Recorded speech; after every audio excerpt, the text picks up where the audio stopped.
(2025년) 올해부터가 우리가 이제 뭐 국제 기준의 초고령 사회에 네네. 본격적으로 진입했다는 그 신문 네. 발표를 봤는데. 네. 그 고령화 속도를 나타내는 그 용어가요. 네. 이제 고령화 되어 간다. 그래서 고령화 사회. 그 이전이고. 네. 그다음에 고령 사회. 사회. 그다음에 초고령 사회. 이런데 이걸 어떻게 구분하냐면 우리나라 전체 인구 중에서 65세 이상 어르신 인구가 7%면 고령화 사회, 14%면 고령 사회, 20%가 넘어가게 되면 초고령 사회라고 얘기합니다. 그럼 우리가 이제 25년도에 14% 네, 넘은 거예요? 2024년 12월, 작년 12월에 넘었어요. 이야. 그래서 뭐 올해가 원년이긴 한데 이제 우리나라의 65세 이상 어르신 인구가 10명 중에 2명. 그러니까 5천만이 우리 대한민국 인구라고 봤을 때 1,000만 명이 65세 이상 어르신인데 네. 뭐 아직 20%면 뭐 그렇게 많지는 않은 거 아니냐라고 얘기할 수도 있지만 사실 이제 젊은 사람들은 대부분 다 사회생활 하다 보면 직장에서 일하잖아요. 또 아이들은 전부 학교에 있습니다. 그러니까 낮에 젊은 사람들과 아이들은 전부 실내에 있어. 근데 밖에 있는 사람은 누구냐 봤더니 10명 중 2명이라 그랬는데 꼭 나가보면 10명 중에 5명, 6명 이상이 다 저 또래예요. 네, 이런 사회가 되어가고 있는 거죠. 이 사회가 그래서 생산성이 점점점 이제 줄어들고 있는 사회가 되거든요. 그래서 제가 얼마 전에 영상에서 올렸는데 65세 이상 어르신들이 이제 생산력을 회복해서 네. 아이는 못 낳지만 그래도 열심히 일해 주시는 사회가 되지 않으면 우리 사회는 점점 기력이 떨어질 수밖에 없다. 그럼 일을 하는 동기부여를 해야 될 거 아니에요? 그렇죠. 네. 근데 연금을 저기 63세부터 주는 것 같은데. 네, 그러니까 만으로? 사실 연금은 지금 국민연금은 63세부터 받으시는 건데 이제 나이에 따라 다릅니다. 65년부터 68년생까지 태어나신 분들은 64세부터 받고 아, 제가 일찍 나서 일찍 받았구나. 1969년 이후부터는 65세부터 받고 네. 이제 이거를 이제 70세로 연장하겠다는 얘기들이 나오고 있잖아요. 이번에 네, 노인 네. 연령 연장하겠다. 네. 그러니까 이제 점점 노인 연령이 늦춰지고 있는 거죠. 그러니까 사실 뭐 원장님도 그렇지만 60대가 이제는 우리 사회에서 좀 이렇게 뭐 나이 들었다. 그러니까 노인이 65세부터잖아요. 네. 근데 내년부터 제가 65세거든요. 네, 그러니까요. 근데 노인이라는 생각은 안 들어요. 그럼요. 지금 정말 열심히 사회활동하고 계신데 네. 물론 이제 건강상에 따라 다르겠지만 어쨌든 그래서 노인 연령이 좀 늦춰지면서 우리가 60대에도 계속 좀 일하면서 활동을 열심히 해주시는 것이 우리 본인을 위해서도 좋은 거고 국가를 위해서도 굉장히 좋은 거죠. 이게 전철 혹시 타보시면 아시겠지만 혹시 부산 가보셨어요? 부산이에요. 우리나라의 고령화가 가장 빨리 진행되고 있는 대도시 중에 하나가 부산이에요. 부산이죠. 예. 제가 퀴즈 하나 내드릴게요. 서울에는 없는데 네. 부산에는 있는 사람들이 있어요. 어떤 사람이죠? 서울에는 1951년생, 52년생이 없습니다. 부산에는 1951년생, 52년생이 있어요. 네. 이게 무슨 얘기인지 아시겠어요? 피나가서 그랬다. 그렇죠. 6.25 때. 이게 무슨 얘기냐면 우리나라는 1950년 6월 25일 날 6.25가 터지고 나서 그 소리 뺏겼죠. 예, 전쟁을 하느라고 사람들이 출산 활동을 할 수가 없었습니다. 그렇죠. 그러니까 이 전쟁을 치렀던 서울 수도권에는 아이를 못 낳기 때문에 대부분 다 54년 이후부터 출생을 하기 시작했죠. 그렇죠. 예. 그래서 베이비붐 세대가 우리가 55년 이후라고 하잖아요. 예. 근데 부산에는 전쟁을 치르지 않았어요. 맞아요. 피난민은 오긴 했지만 하여튼 살던 사람은 잘 살았죠. 그러니까 거기서 계속 출산했기 때문에 부산이 51년, 52년생도 계속 출산이 있었고 그래서 수도권보다 부산이 고령화가 더 빨리 진행됐고요. 아, 그렇구나.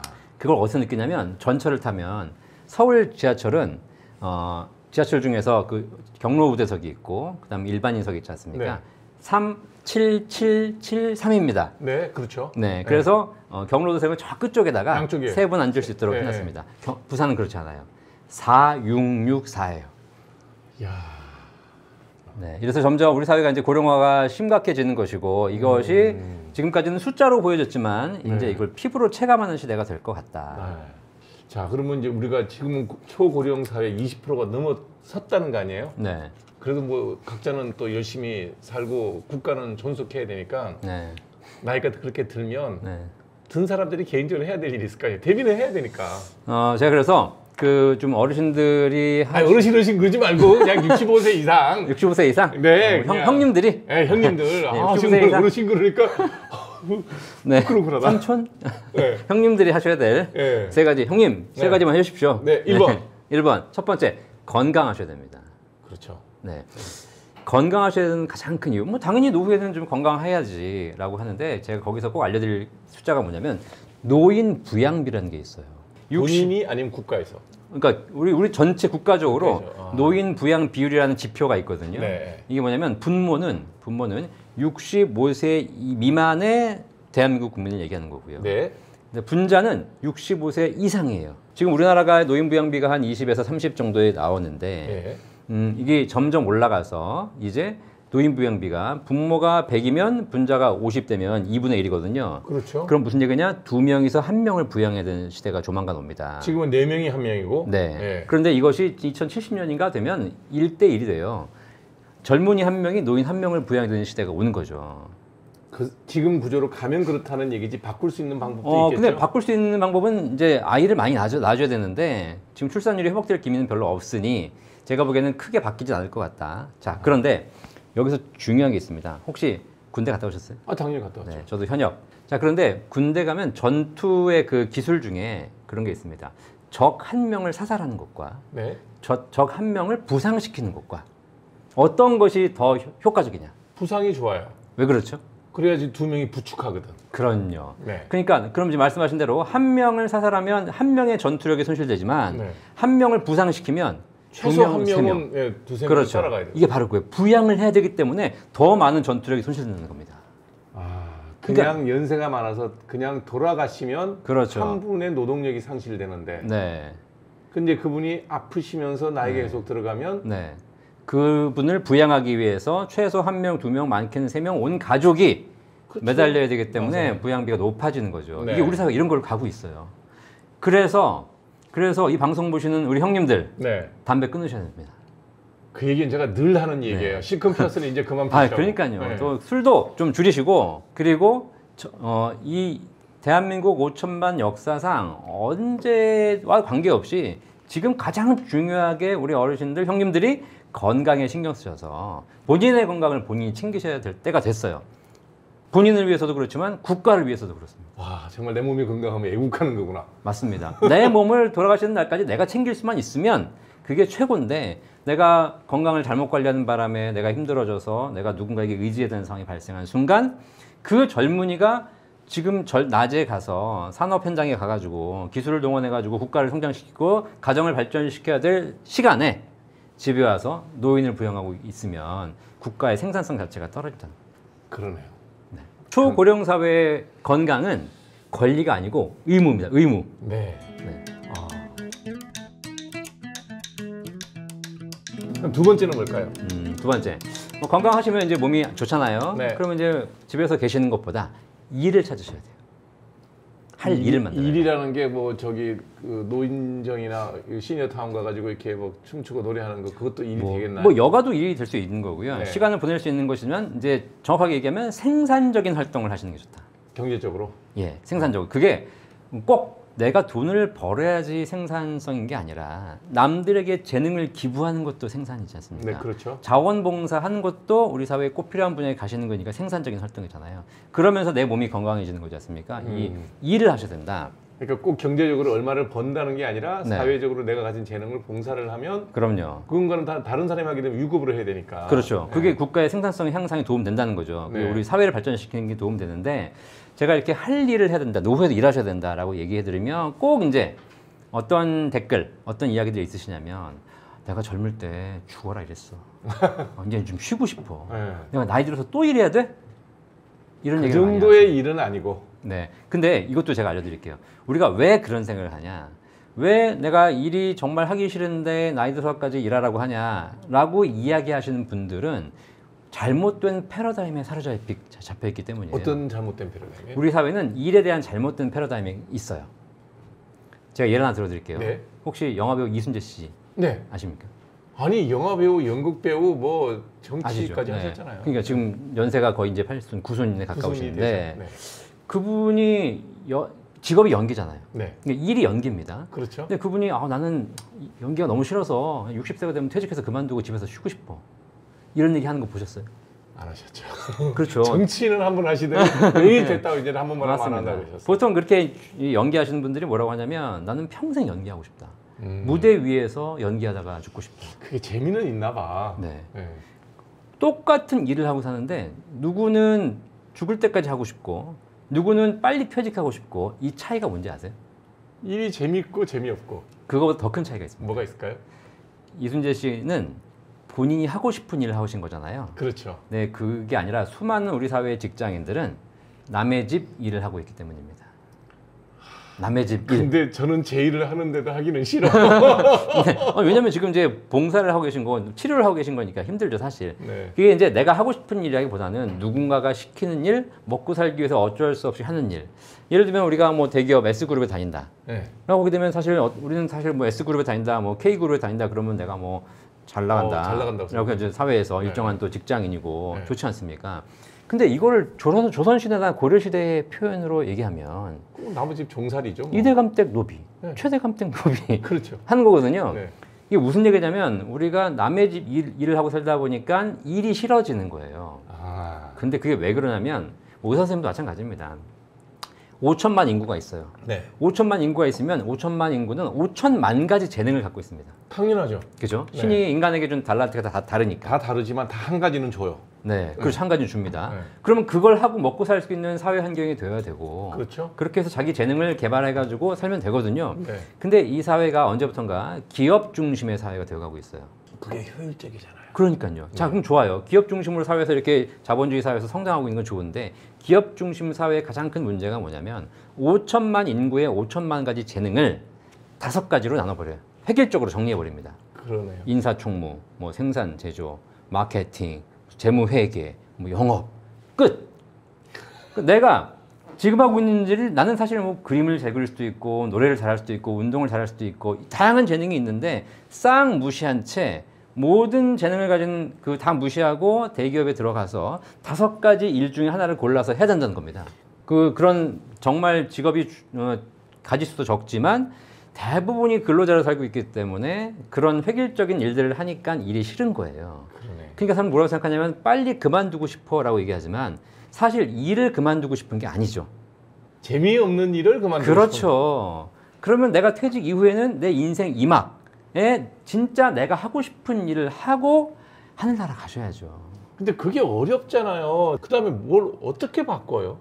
그러니까 이제 인생이 1막으로 끝난다면 어쩔 수 없겠지만 인생 2막이 있습니다. 네. 우리가 직장 생활을 20, 30년, 30, 40년 했지 않습니까? 근데 이제 평균 수명 90세, 100세로 간다는 얘기는 네. 60세에 퇴직하고도 30년, 40년이 있다는 얘기예요. 네. 지금 원장님처럼 그렇게 이제 와서 내가 뭘 하나라고 생각하시겠지만 우리가 지금 기대연명 평균 수명이 길어진 시점에 60세가 늦은 시점이 아닙니다. 사실 우리가 지금 50세라고 얘기하면 조선시대로 얘기하면 다 10살, 10살 아직도 40년 남았어요. 그러네. 네, 그러니까 이제 내가 나이 들었으니까 이제 난 뭐 할 게 없으니까 집에서 그냥 이따 가야지라고 해서 할 일 없이 집에서 죽을 날만 기다리는데 40년이야. 길다. 네, 그러면 안 된다는 거죠. 네. 설령 언제 내가 어떻게 될지는 알 수 없지만 그래도 인생 2막이 도래된 이상 지금부터 내가 진짜 내 인생 하고 싶은 일을 준비하시는 것, 그걸 찾아내시는 것 있어요, 반드시. 그리고 우리 사회에 특히 서울 수도권에는 50+ 센터라고 있습니다. 아. 국가에서 하고 있는 게 있습니다. 네네. 50대 이상이신 분들이 인생 2막을 설계하기 위해서 수많은 노하우들을 서로 공유하고 가르쳐주는 그런 시스템들이 되어 있거든요. 어디 가면 그걸 도움을 받을 수 있어요? 구마다 다 있습니다. 각 구, 예, 여기 구청에 가면 되나요? 예, 구청에 가셔도 되고 50+ 센터라고 네. 그냥 인터넷 쳐보면 나옵니다. 아, 50 더하기 센터. 네네. 네.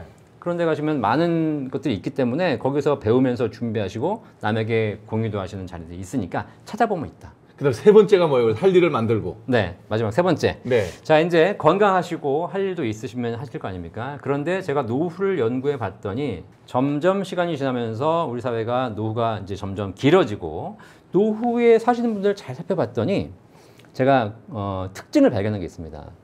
노후에 공통적으로 이 직업에 종사했다 퇴직하신 분들은 모두 행복한 거예요.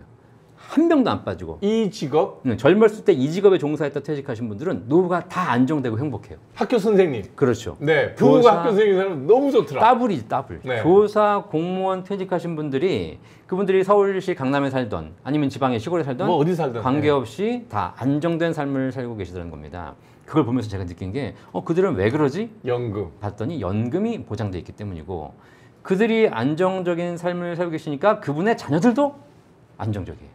네, 그렇죠. 자, 그 첫 번째로 이렇게 연금에 대해서 받으시는 공무원 교사들이 행복하다는 걸 검증을 했고요. 그런데 연금 받는 사람 행복한데 100% 불행해진 분들이 계셨는데 그분들이 바로 공무원 연금을 연금으로 안 받고 일시금 받으신 분들. 퇴직금 네. 일시불로 일시불로 받으신 분들. 퇴직연금 일시금이라고 하거든요. 네. 그러니까 무슨 뭐 내가 사업을 해보겠다, 자식을 좀 줘야 되겠다, 아니면 뭘 해보겠다라고 해서 일시금 받으신 분들 중에 행복하신 분들 한 명도 못 봤어요. 결국은 우리가 노후를 생각해 보니까 내가 노후에 사업 투자해봐야 얼마나 더 하겠습니까? 그런데 그렇게 골치 아픈 거 안 하고 가만히 있으면 따박따박 월급 나와주는 평생소득 연금이 가장 핵심이라는 걸 깨닫기 시작하면서 제가 우리 어르신들이, 아니 형님들이 노후에 해야 될 세 번째, 반드시 연금 소득을 준비하셔야 됩니다. 뭐 늦었다고 생각하지 마시고 지금부터 준비하시고. 퇴직하고도 해도 돼요? 그럼요. 이제 목돈이 있거나 이런 것들을 목돈이나 부동산을 연금으로 바꿀 수 있는 방법도 많이 있으니까. 내 소유권이 뺏기지 않고도? 아, 그럼요. 네. 주택연금, 집을 담보로 연금 받는 거지만 소유권이 이전되지 않습니다. 네.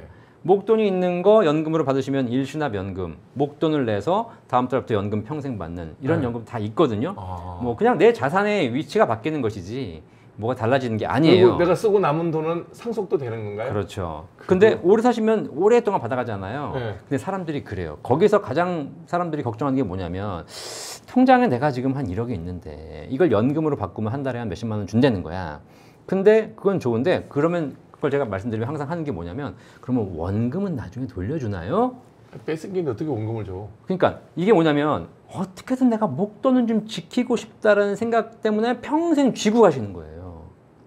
집도 마찬가지. 이 집을 내가 평생 쥐고 있다가 자식은 주고 가야지라는 생각 때문에 쥐고 계시는데 갖고 있는 반토막 나지. 그러니까 그런 생각이 있으시면 노후에 연금은 빠이빠이 멀어지시는 거고. 아이 안 되시더라. 아무리 설명을 해도 안 되시더라. 그래서 제가 그 목돈과 연금의 10가지 차이점을 제가 쓴 책에다가 국내 최초로 요약을 해놨거든요. 아, 목돈과 연금의 차이점. 그 중에서 네. 뭐 10가지 다 필요 없고 하나만 말씀드릴게요. 네, 제일 중요한 거. 제일 중요한 거. 많은 분들이 공감하시는 거. 첫 번째. 목돈은 내가 지켜야 하는 것. 네. 연금은 나를 지켜주는 것.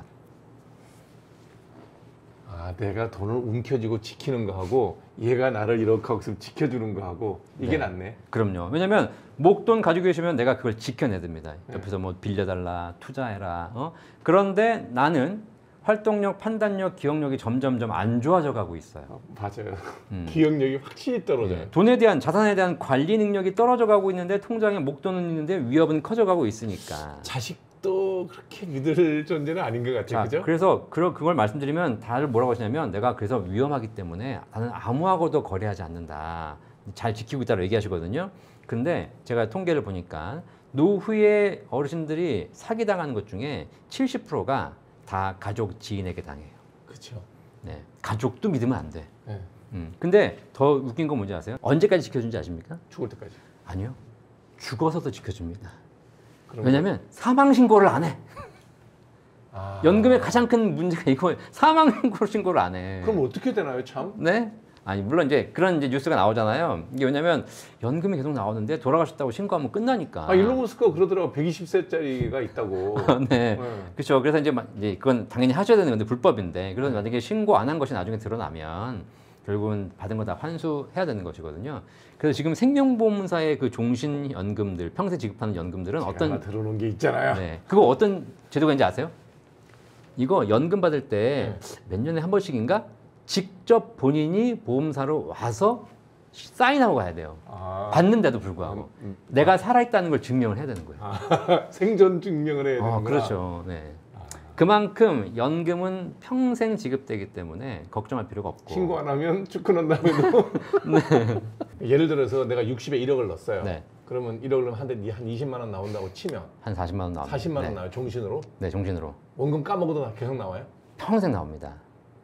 그게 10억 넣으면 400만 원이 계속 나와요? 네, 그리고 조금만 거치할 수 있으면 네. 60세 해서 바로 받지 않고 좀 아직 건강하니까 65세, 70세 받을 수 있으면 이것이 50만 원, 뭐 1억당 50만 원, 60만 원, 70만 원까지 올라가거든요. 네. 그러면 좀 여유가 있으신 분들은 1억을 넣고 좀 기다렸다가 한 달에 6, 70만 원 평생 받을 수 있는 구조가 나오고 혹시 못 받고 돌아가시면 남은 금액을 좀 물려주면 되는 거니까. 그러니까요. 만약에 이제 10억을 하신다.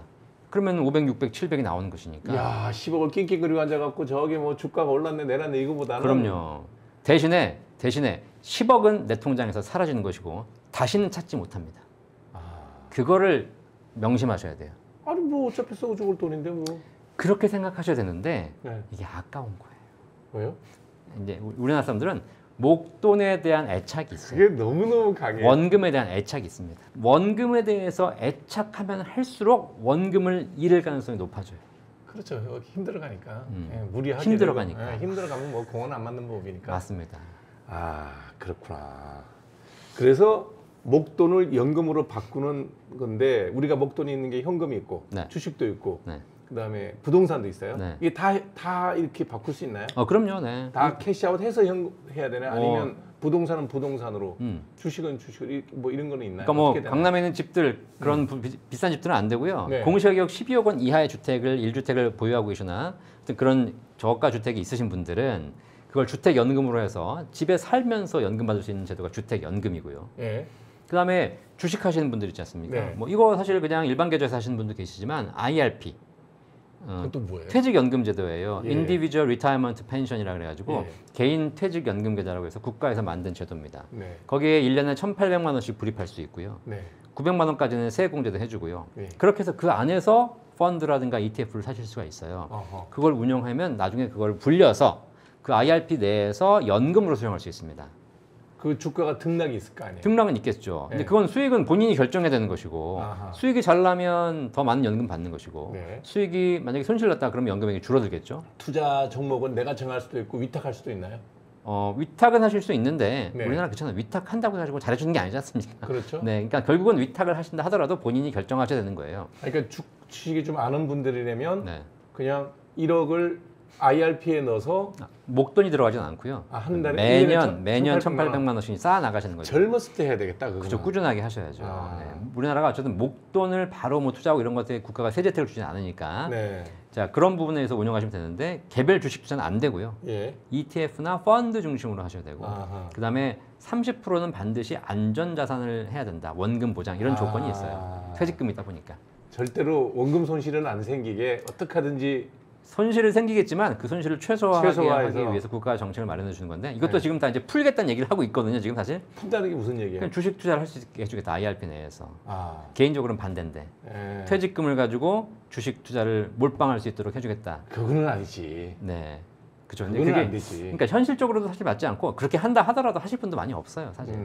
그래서 이제 그런 제도들이 있으니까 그걸 통해서 주식을 투자하면서 펀드를 투자하면서 연금을 받을 수 있는 방법도 있고. 그 다음에 이제 뭐 그렇지 않고 목돈 들고 있다. 그러면 목돈을 아까 말씀드린 뭐 일시납 연금, 보험 이런 데로 이전해서 거기서 연금으로 받는 방법도 있으니까 뭐 다양한 방법이 있다. 그러니까 연금에 대해서 내가 필요하다고 생각하면은 바꿀 수 있는 방법이 있는데 그 허들을 넘는 게 쉽지 않다. 내 생각을 바꾸지 않으면 이 허들 넘기가 어렵겠네요. 그렇죠. 네. 자, 우리가 노후에 되면 아까 말씀 쭉 하셨는데 지금 현금 10억 갖고 있는 게 나으냐? 넣고선 종신보험으로 받는 게 나으냐? 그럼 한 500만 원 나온다며요. 1년에 10억이면.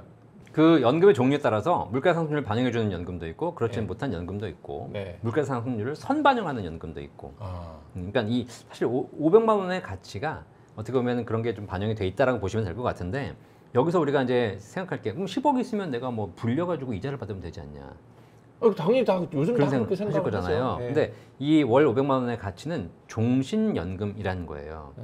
종신연금. 그러니까 10억을 가지고 내가 연금 받으려면 수익을 내야 됩니다. 이익을 내려면 그렇죠? 연금 보전하고 연금 보전하고 그러면 내가 그 이자도 수익이니까요. 뭐 한 달에 연간 3%를 내든 5%를 내든 수익을 내야 되는 것에 집중하셔야 되는 거잖아요. 그렇죠. 그죠? 근데 연금, 종신연금, 월 500만 원 연금 받으실 분들은 목돈 10억 있는 사람들은 수익에 투자하지만 월 500만 원 연금 받는 사람들은 수명에 투자하면 돼요. 아, 멘트 죽인다. 네. 그래서 오래 사실수록 더 많은 연금을 받게 됩니다.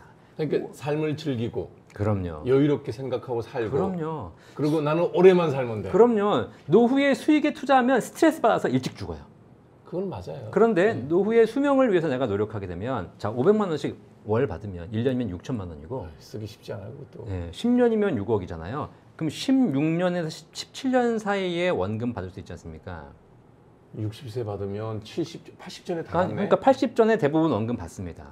자, 그러면 그 이후부터 내가 계속 평생 수명을 늘려간다면 그게 이 원금의 세 더블이 되어 간다는 거예요. 그래서 일단 마음이 편하겠네. 그럼요. 그래서 목돈 가진 사람은 수익을 가지고 연연해야 되는 것이지만 연금 가지신 분들은 수명을 투자해서 수명을 늘려가면서 건강하게 근데 이 500만 원 받으면 이것도 뭐 소득세 내고 뭐 이런 거 뭐 세금 있나요? 세금은 목돈을 가지고 있어서 세금 내셔야 되잖아요. 목돈에 이자 소득을 내지만 목돈에 대한 네. 세금은 없잖아요. 연금도 마찬가지입니다. 연금도 세금이 사실 비과세 연금들은 세금 없이 받을 수 있고 네. 설령 세금을 낸다 하더라도 수익에 대해서 세금을 내는 것이지 뭐 내가 10억을 넘어가까지는 세금이 없어요.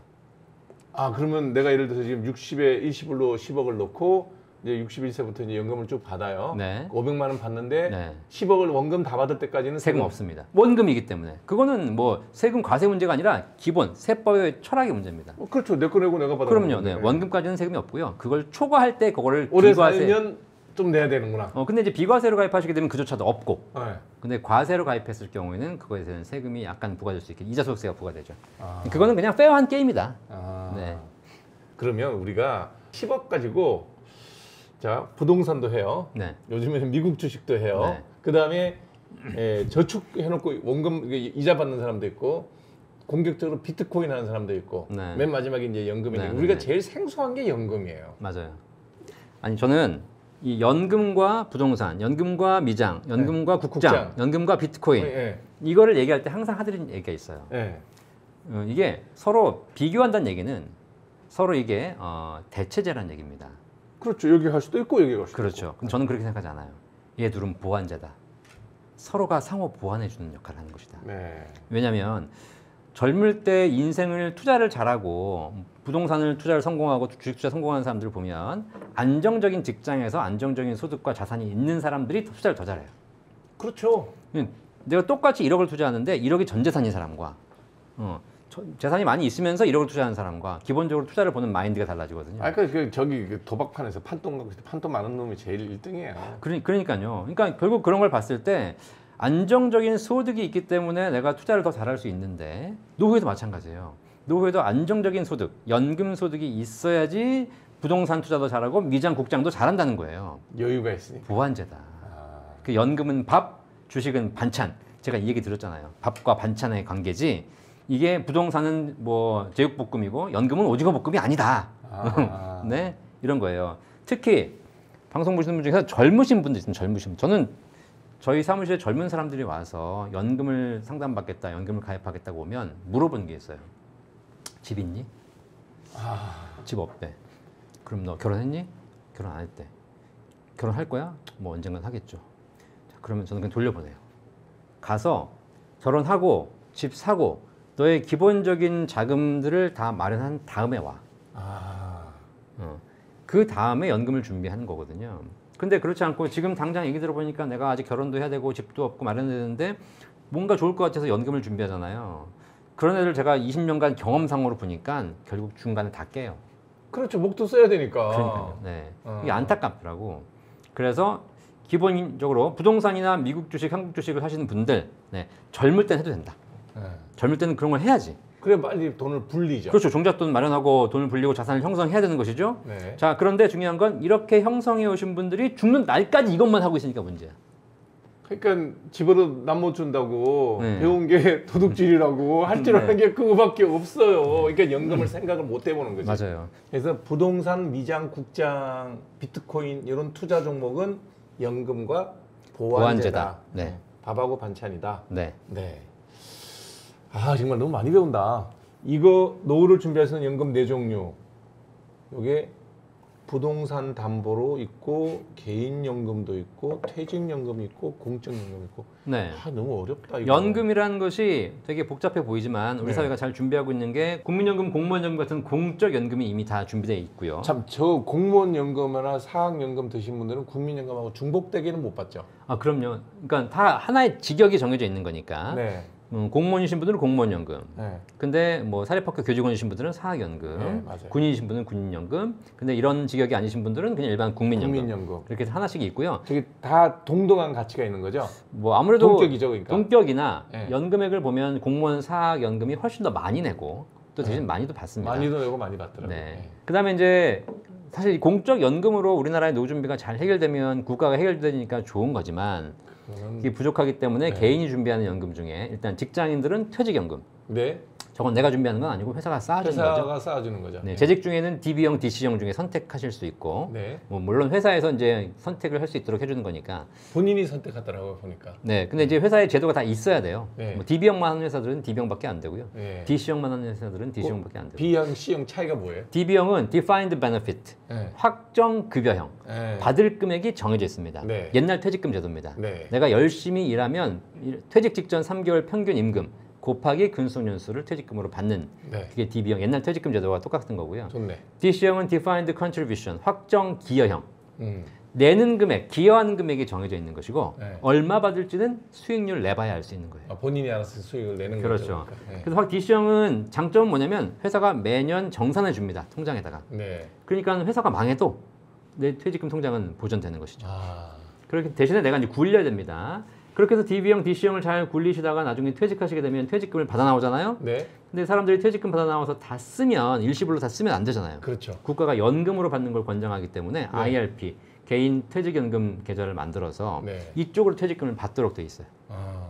무조건 요로 넘겨주는군요. 네. IRP 로. 그러면 넘겨주면 IRP를 받습니다. 네. 받아서 일시불로 빼면 세금을 다 내야 되는 것이고 아. 거기서 10년 이상 연금으로 나눠받게 되면 국가가 정해진 퇴직소득세의 30%에서 40%를 할인해 줍니다. 아, 자꾸 이제 연금 형태로 가라. 그럼요. 네. 요거 이번에 그 금융위원회 발표 보니까 조만간 20년 이상으로 나눠받으면 50%까지 할인해 주겠다라는 세금은 제도가 거의 안 받는 거구나. 네. 안 깎아주네. 그러니까 길게 오래 받을수록 절세를 더 해주는 이런 조건으로 지금 가고 있고요.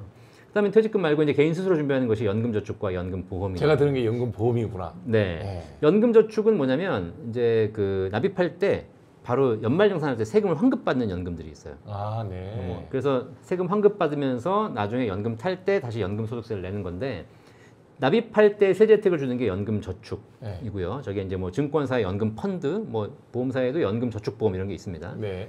그다음에 이제 연금보험 뭐냐면 납입할 때 돌려받지는 못하지만 연금 탈 때 비과세되는 지금 가입하신 그 연금 그런 게 이제 연금보험입니다.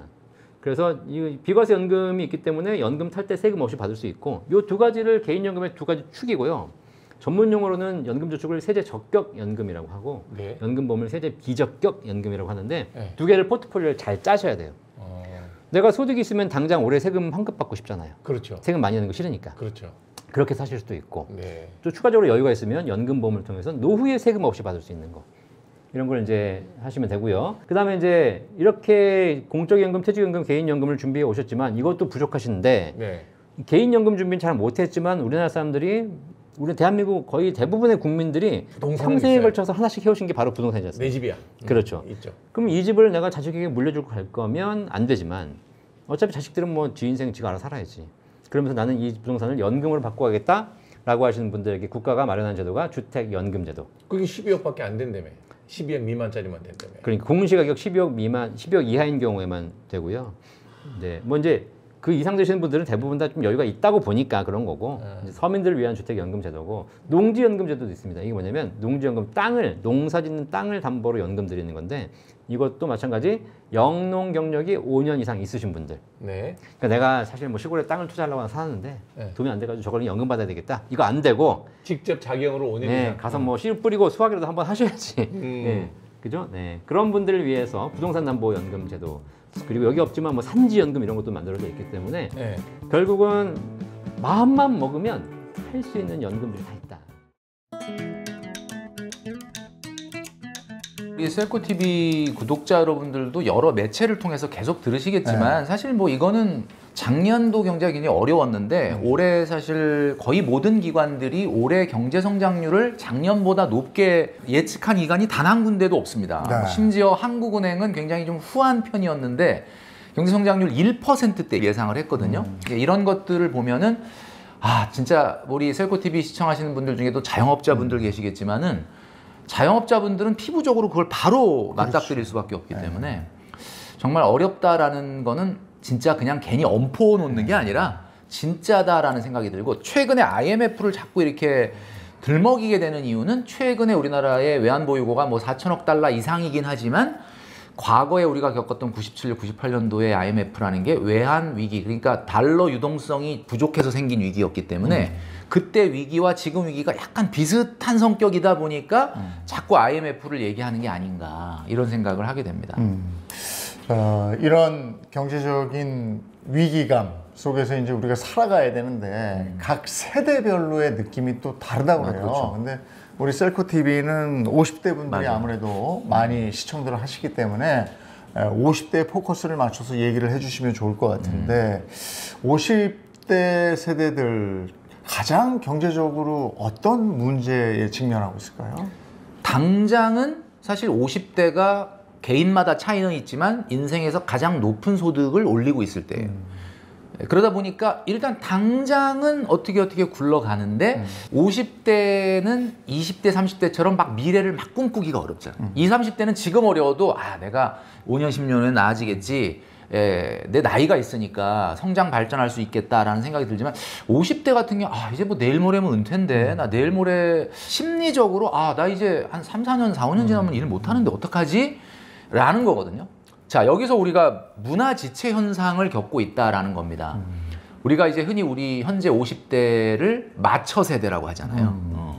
그러니까 부모님을 부양해야 되는 마지막 세대이고 자녀에게 부양을 받지 못하는 처음 세대. 그래서 마처 세대다 이런 표현을 쓰는데 좀 라이프 사이클이 좀 바뀐 것 같아요. 이제 과거에 비해서 인생을 우리가 세 권의 문제집이라고 합니다.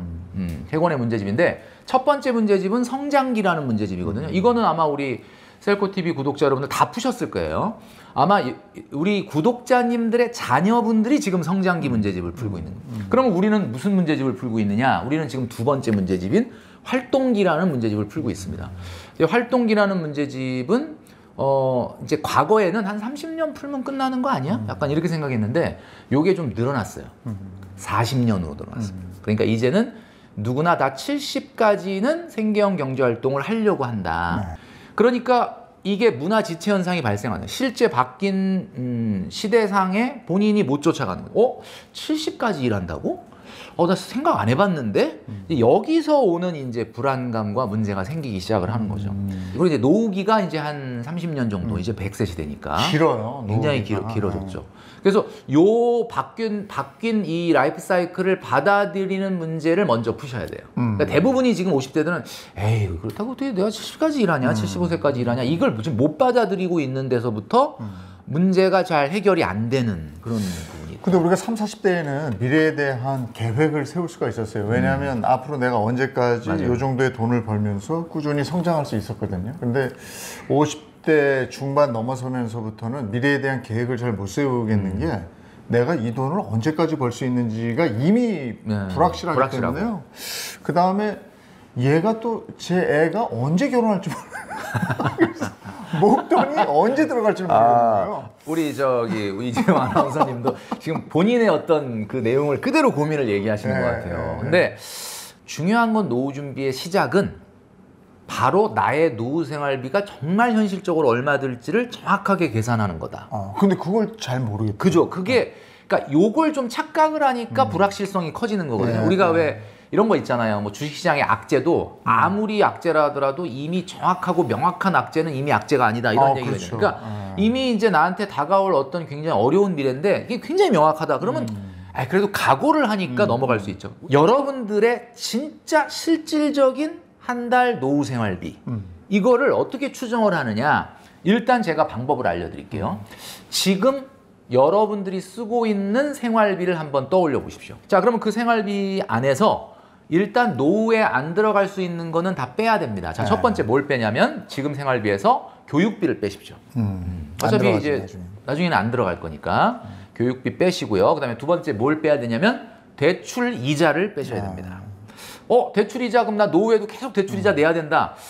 그러면 안 되죠. 일단 노후에는 소득이 급격하게 줄어들기 때문에 일단은 부채는 최대한 줄이거나 없애야 된다. 그래서 두 가지를 딱 빼면 이거 두 가지만 빼도 굉장히 슬림해지는 거예요. 그럼. 자, 그 금액에 곱하기 2를 하시면 됩니다. 자, 지금 슬림해진 그 생활비, 그러니까 내가 지금 한 달에 쓰고 있는 돈에서 교육비 빼고 대출이자 뺀 그 생활비를 우리가 순생활비라고 하는데 그 순생활비의 2배 정도가 노후생활비로 든다. 많은 분들은 그 왜 2배가 들지? 오히려 노후에는 더 줄여서 살아야 되는 거 아닌가? 이런 생각을 하시는데 둘이 살아서 그런가? 와이프하고? 그게 아니고요. 여러분들이 지금 쓰고 있는 생활비는 지금 월요일부터 금요일까지 회사를 가고 주말에 여가 생활을 한 생활비예요. 근데 노후 생활비는 월요일부터 금요일까지 회사를 간다 안 간다? 안 간다. 안 간다. 네.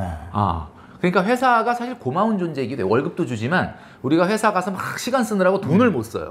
여가 생활을 못 해. 근데 만약에 월요일부터 금요일까지 회사를 안 간다? 그럼 집에 있는다? 아, 그럼 돈 좀 아껴야 되니까 그냥 넷플릭스나 보면서 집에 있자. 근데 그것도 하루 이틀이거든요. 그럼 눈 아파서 못 봐요. 안 돼요, 그게. 그래서 2배 금액이 지금 딱 나왔잖아요. 자, 그러면 이제 우리 구독자분들한테 얼마, 그게 계산한 금액이 지금 돈 얼마냐? 뭐 어떤 분, 와, 400 나오는데, 뭐 500 나오는데, 뭐 어떤 분들은 뭐 350 나오는데, 뭐 이렇게 이야기를 하실 텐데, 제가 얼마 전에 저희 선배 중에 은행을 퇴직하는 분이 있었거든요. 어쨌든 이제 뭐 60까지 대충 있다. 60세부터는 자기는 절대 아무것도 안 할 거다. 그런데 생활비를 한 달에 딱 350. 그러니까 지금 돈으로 350은 무조건 써야 된다. 근데 퇴직하면서 얼마 퇴직금 노후 준비 자금으로 준비해서 왔느냐 나왔느냐 이렇게 물어봤더니 5억 원. 은행은 그거보다 더 주는 예. 거예요? 예. 중간에 중간 정산을 해서 그거밖에 그러니까 자기가 가입한 상품하고 중간 정산하고 남은 퇴직금에서 5억을 들고 나오는 건데 그래서 일단 가장 안전한 세후 이자율 3%로 계산을 해서 자 60세부터 4,200 뽑아 쓰고 몇 살까지 버틸까? 5억 원이면 엄청난 돈이거든요. 매달 350만 원을 뽑아 쓰고 1년에 딱 1.5% 인플레이션 생활비 올려주고 그렇게 해서 갔더니 몇 살까지 가면 마이너스가 나냐면 74세까지 버팁니다. 그럼 딱 14년 버티는 거예요. 네. 굉장히 충격을 받으시면 5억을 들고 나와서 그것도 막 500, 600 쓰는 것도 아니고 한 달에 350만 뽑아 썼는데 14년이면 74세. 74세면 요즘 아유, 한참 살아야죠. 옛날 같으면 74세다 그러면 대충 어떻게 버틴다 그렇죠. 그러지만 이게 안 되잖아요. 아, 그래서 이 선배가 이제 그거는 수익률이 3%라서 74세까지 못 버티는 거 아니냐. 그래서 이거를 5%로 올려봤습니다. 5%. 만만치 않은데 5%는. 근데 5%가 만만치 않아요. 많은 분들이 딱 얘기하면 뭐 요즘 최근에 내가 1년간 낸 S&P 500이 수익률이 얼마인데 그거는 단기적으로 봐서 그렇고요. 5% 이게 15년, 20년을 내리 평균 5%라는 거 엄청나게 어려운 거거든요. 그런데 어쨌든 능력을 발휘해서 5%로 수익을 낸다고 가정을 하고 350을 뽑아봤어요. 그럼 얼마까지 버티나? 자, 그러면 3%에서 5%면 굉장히 많이 신장을 한 건데 놀랍게도 2년 늘어납니다. 아, 그래요? 그러니까 76세까지밖에 못 버텨요. 그래서 그냥 6%로 계산. 6%면 예금 금리의 2배거든요. 그걸 어떻게 해요? 이건 굉장히 쉽지 않습니다. 근데 요렇게 하면 또 2년이 늘어나서 78세까지밖에 못 버텨요. 자, 그럼 여기서 우리가 느끼는 건 이게 우리 셀코TV 구독자 여러분들이 늘 관심을 갖는 게 아무래도 이제 어디에 좀 투자를 하느냐 이런 건데 재테크는 말이죠. 3가지의 함수거든요. 소득 곱하기, 시간 곱하기, 수익률이에요. 근데 지금 너무 수익률만 신경 쓰는 거예요. 그러니까 소득을 늘리고 그 소득의 시간을 늘리는 거에는 그렇게까지 신경을 안 써요. 근데 지금 보여드렸죠. 수익률 2배로 늘렸는데 딱 4년 늘어납니다. 근데 이제 제가 이렇게 계산해 봤어요. 그러면 선배님 그거 자존심 버리고 뭐 내가 은행원인데 연봉 막 1억 한 5천 받고 막 그랬는데 어디 가서 내가 100만 원, 200만 원 받고 일을 하냐라고 하지 마시고 진짜 사회에 참여한다는 마음으로 한 달에 딱 150만 원만 월요일, 화요일, 수요일 정도 기분 좋게 만들어낼 수 있는 사회 활동을 해봐라. 그래서 150만 원을 딱 얹어봤거든요. 그러면 4,200만 원이 필요한 게 아니라 이제 350만 원 생활비 중에 내가 150을 버니까 그렇죠. 200만 원, 2,400만 원만 있으면 되잖아요. 그러면 수익률을 위험하게 하지 말고 그냥 3%로 두고 그냥 본인이 150만 원 벌면서 생활을 한다. 몇 세까지 버티는가 봤더니 12년이 증가합니다. 86세까지 버텨요. 그럼 됐네. 그러면 된 거죠. 그러니까 이게 무슨 얘기냐. 제가 말씀드리고자 하는 게 자꾸 수익률의 게임에 재테크라는 거는 소득 곱하기 시간 곱하기 수익률인데 3가지가 다 중요해요. 우리 옛날에 대학 가려면 국어, 영어, 수학 다 잘해야 되는 거예요. 너무 국어만 하면 그게 승부가 안 나. 여러분 수익률을 아무리 신경 쓰고 뭐 맨날 뭐 주식시장 들여다보고 물론 뭐 조금 더 잘할 수 있을 가능성이 있을지 모르겠는데 정말 중요한 건 이 세 가지를 골고루 투자를 하셔야 된다. 그러니까 소득 올리는 거에 신경 쓰시는 건 지금 말 안 해도 하고 계시지 않을까요? 뭐 맞아요. 사업하시는 분들은 막 더 장사를 잘하려고 그러고 직장 다니는 분들은 뭔가 그래도 뭐 내가 더 승진을 할 수 있을지 이건 하고 있는 거잖아요. 그리고 수익률도 맨날 뭐 그 들여다 보면서 말이죠. 신경 쓰고 있잖아요. 그럼 가운데 시간이라는 건 뭐 시간을 어떻게 하면 늘릴 거냐? 이거는 저는 이렇게 말씀드리고 싶은 게 기분 좋게 아무리 소득이 낮아도 지금 제가 말씀드리고 싶은 저속 은퇴 이게 가능하다는 거거든요. 그러니까 이 저속 은퇴를 실천을 해주시면은 제가 좀 전에 보여드렸던 시뮬레이션처럼 5억 들고 나온 사람이 350씩 꽃감 빼먹듯이 빼먹으면 74세까지 못 버티는데 가볍게 150만 원 정도만 소득을 올려주면은 86세까지 아무 문제가 없다. 근데 대표님 아까 거기 국민연금은 안 들어갔죠? 그렇죠. 국민연금 안 들어갔죠. 이제 국민연금 들어오면은 예, 조금 근데 더 국민연금 적은 들어오고 150만 원 수익을 올릴 수 있으면서 국민연금을 한 120 받는다. 나이가 들어서 고정적으로 들어오는 수입이 좀 있어줘야 되거든요. 맞아요. 근데 고정적으로 들어오는 수입을 뭘로 할 것인가? 뭐 막상 떠오르는 거는 국민연금이고 그다음에 직장생활 하셨던 분들은 퇴직연금. 국민연금만 가지고 안 되니까 퇴직연금이나 사적인 연금 맞아요. 몇 개 드셨을 거예요. 이런 거 외에 정말 돈 잘 버신 분들은 상가리도 하나 해서 월세 받을 수 있으면 너무 좋은데 맞아요. 뭐가 있을까요? 예, 중요한 것이 좀 전에 말씀하셨던 것은 난 그 상가리도 하나 해놓을 걸 이런 생각을 하시는데 요거는 저는 조금 금물이라고 생각을 해요. 그러니까 임대소득이 영원한 꿈이죠. 모든 직장인들의. 근데 이거는 굉장히 잘못 부풀려져 있는 경향이 많은 게 내가 경제활동을 하면서 무슨 장사를 하면서 그 건물에서 내가 장사를 하면서 그 건물을 소유하면서 그 건물을 관리한다. 이런 거는 괜찮은데 내가 은퇴해서 가장 중요한 게 안정성이에요. 계속 400만 원이 계속 나와야 돼. 근데 상가 하나 사놓잖아요. 전화와 부동산에서 전화 올 때마다 가슴이 철렁철렁합니다. 이것도 왜 전화 오지? 뭐 나간다는 거 아닌가? 뭐 깎아달라는 건 아닌가? 고쳐달라는 거 아닌가? 노후 생활 자체가 안 돼요. 진짜로. 상가는 굉장히 사실은 상권도 변하고 변동이 심합니다. 아니거든요. 그래서 절대 이 착각은 버리셔야 됩니다. 그래서 우리가 노후의 파이프라인 4개에서 5개 필요하다고 그랬는데 자, 첫 번째 국민연금, 퇴직연금, 그 다음에 뭐 개인연금 좀 있다. 그 다음에 이제 상가 건물보단 뭐다? 주택에서 임대소득을 받아야 된다는 거죠. 그러면 주택연금인가 뭐 그거요? 주택연금이 2025년 3월부터 인상됩니다. 그래서 많은 분들이 그래요. 갑자기 왜 주택금융공사가 갑자기 왜 주택연금을 올릴까? 이게 사실은 앞으로 주택가격이 조금 상승할 거라고 하는 예상의 반영이라고도 볼 수 있는데 이제 금액을 보면 기준 공시가격 12억 이하여야 되거든요. 그러니까 많은 분들이 나는 안 돼 이렇게 얘기하시는데 이게 시세로 얘기하면 거의 15억까지도 가능합니다. 그리고 부부 중에 한 사람이라도 만 55세 이상이면 신청을 할 수가 있고요. 근데 55세에 하면 안 되겠죠. 아무래도 70세 정도에 한다라고 하면은 공시가격 6억 정도가 170만 원 정도 연금을 탈 수가 있으니까 예를 들면은 한 12억 정도 되는 아파트다 그러면 거의 350만 원을 탈 수 있다. 그 매달 들어올 수 있는 인컴 준비를 해놓고 기타 소득에서 내가 움직여서 벌 수 있는 돈이 준비가 되고 근데 이게 어려운 분들도 있어요. 그러면 이제 투자 쪽으로 생각해 보시는 분들이 있는데 맞아요. 그래서 저희가 일반적인 투자 17가지를 먼저 제안을 해드리고 그 중에서 50대가 투자할 수 있는 5가지 그리고 50대가 절대로 투자해서는 안 되는 5가지 이걸 제안해 드리도록 하겠습니다.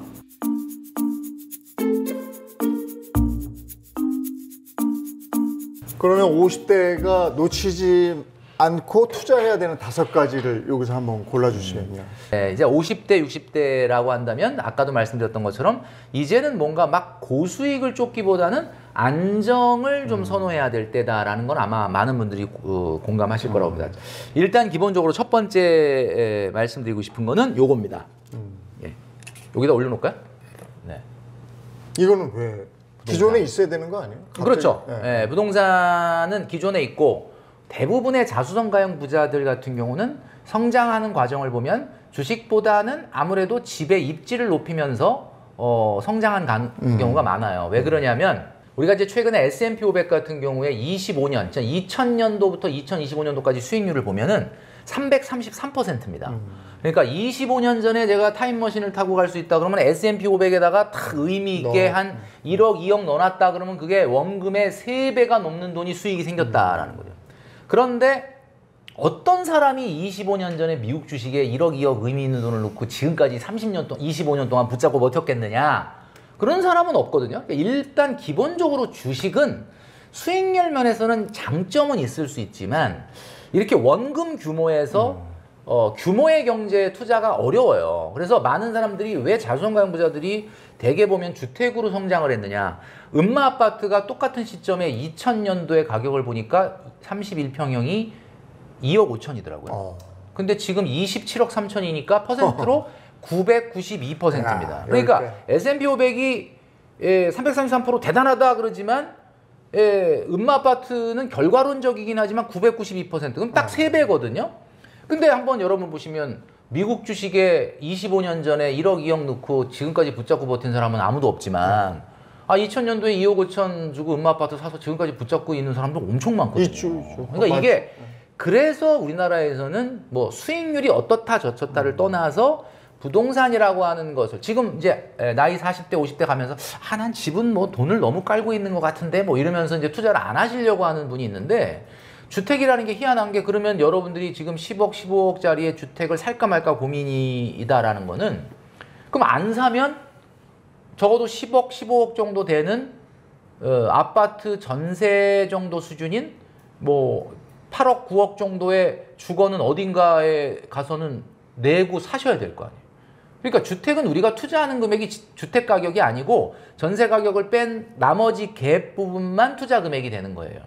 그렇기 때문에 부동산은 당연히 기본으로 가져가야 됩니다. 근데 이제 다만 은퇴하고 나면 이게 수익이 발생하는 부동산으로 전환할 거냐의 문제가 있을 뿐이지 경제활동하는 기간 동안에는 대한민국에서 오르는 부동산은 여전히 입지 좋은 수도권이라든지 아니면 광역시의 주요 입지의 주택이기 때문에 그 부분은 꼭 가져가셔야 된다. 부동산은 꼭 관심을 가지시고 다음에 네. 자, 두 번째는 아이러니하게도 어떤 걸 투자해야 돼라고 하는데 가장 배치되는 게 바로 현금인데 현금이 중요합니다. 네, 이게 투자입니까? 네. 현금이? 자, 이제 현금은 투자냐라고 이제 많은 분들이 생각할 수 있는데 우리가 최근에 그 국내 주식은 조금 좋지 않았지만 해외 주식이 워낙 좋았잖아요. 그러다 보니까 많은 분들이 투자 중독, 투자 편식을 하고 있는데 사실 긴 역사를 놓고 봤을 때는 사실은 투자를 쉬는 것도 투자다. 그리고 노후가 가까워질수록 어느 정도 예비자금 성격의 현금을 갖고 있어야 어떤 변화할 수 있는 상황에 대처를 할 수가 있다. 그래서 뭐 현금을 뭐 수십억, 수억을 막 싸놓으라는 건 아니지만 현금이 굉장히 중요합니다. 그래서 제가 이제 구독자 여러분들에게 오면서 이제 하나 뽑아본 자료가 하나 있는데 많은 분들이 최근에 이제 주식을 많이 하시잖아요. S&P 500 지수의 지난 3년간의 수익률은 아까 제가 뭐 25년은 333%라고 그랬는데 뭐 그건 너무 사실 먼 일이니까 보통 우리가 그냥 투자를 하면 한 2, 3년 하니까 직전 3년의 수익률을 한번 봤거든요. S&P 500 지수가 지난 3년 전 그러니까 2022년 1월 1일 날 정확하게 지수가 4,515였거든요. 근데 지금 2025년 1월 1일 요거보단 조금 지금 더 올랐지만 1월 1일 딱 3년 후의 시점이 6,040이기 때문에 수익률이 33.7%입니다. 33.7%. 어떠세요, 여러분? 3년 동안 33.7% 그러면 생각보다는 난 더 올랐을 줄 알았는데 그렇게까지는 안 올랐네. 이렇게 생각하시죠? 이게 왜 그러냐면 2022, 23년도에는 상반기, 하반기 다 하락했어요. 그랬다가 그 이후에 23년, 24년을 내리 상반기, 하반기 4번 연속을 다 상승을 했거든요. 그런데 중요한 거는 이 33.7% 수익률이라는 것은 적립식에서는 나타나지 않는 수익률이에요. 그러니까 무슨 얘기냐면 2020년, 22년 그냥 거기에 1억을 딱 넣어놓고 3년을 붙잡고 버텨야 3,300이 생기는 거지 대부분의 분들은 그렇게 안 하고 뭐 100만 원 넣었다가 또 뭐 50만 원 넣었다 이러잖아요. 그렇게 되면 수익률은 3분의 1 토막밖에 안 나거든요.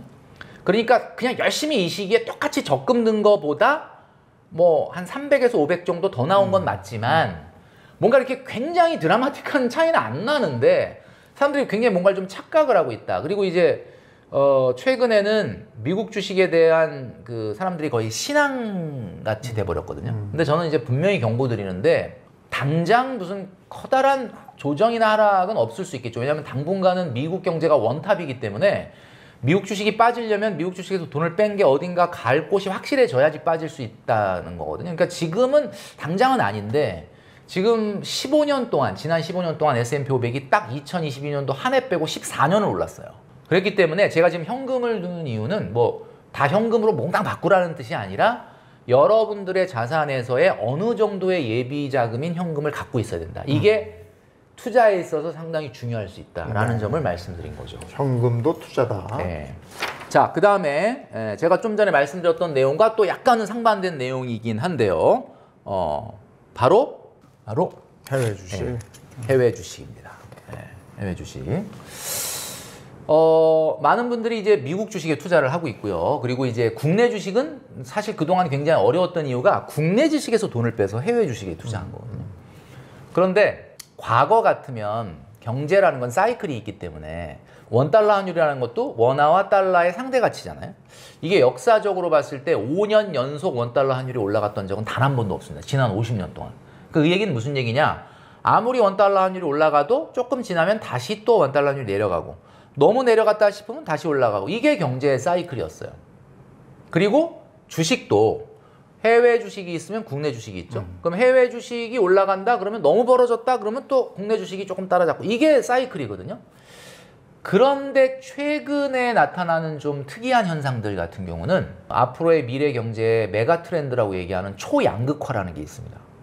여러분도 아마 들어보셨죠. 초양극화라는 게 뭐냐면 이제 거의 많은 경제학자들이 얘기할 때 지금 변수가 아니라 상수다라고 얘기하고 있습니다. 이 초양극화라는 게 뭐냐?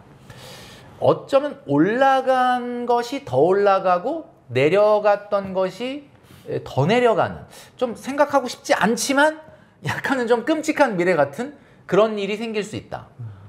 경제가 굉장히 불안하고 안 좋게 되면 돈은 안전자산으로 쏠리게 되는데 안전자산의 특징이라는 것은 수익률은 떨어지고 현금 흐름의 안정성이 좋은 거거든요. 달러나 금이나 해외 주식 같은 경우는 미국 주식이죠. 네, 미국 주식 같은 경우는 수익률이 좋을 순 없어요. 이제는. 왜냐하면 그동안에 너무 올랐기 때문에 여기서 과거와 같은 똑같은 수직 상승의 수익률이 나타나긴 어렵습니다. 그러니까 과거보다 수익률이 둔화됨에도 돈이 쏠리는 현상. 이게 초양극화거든요.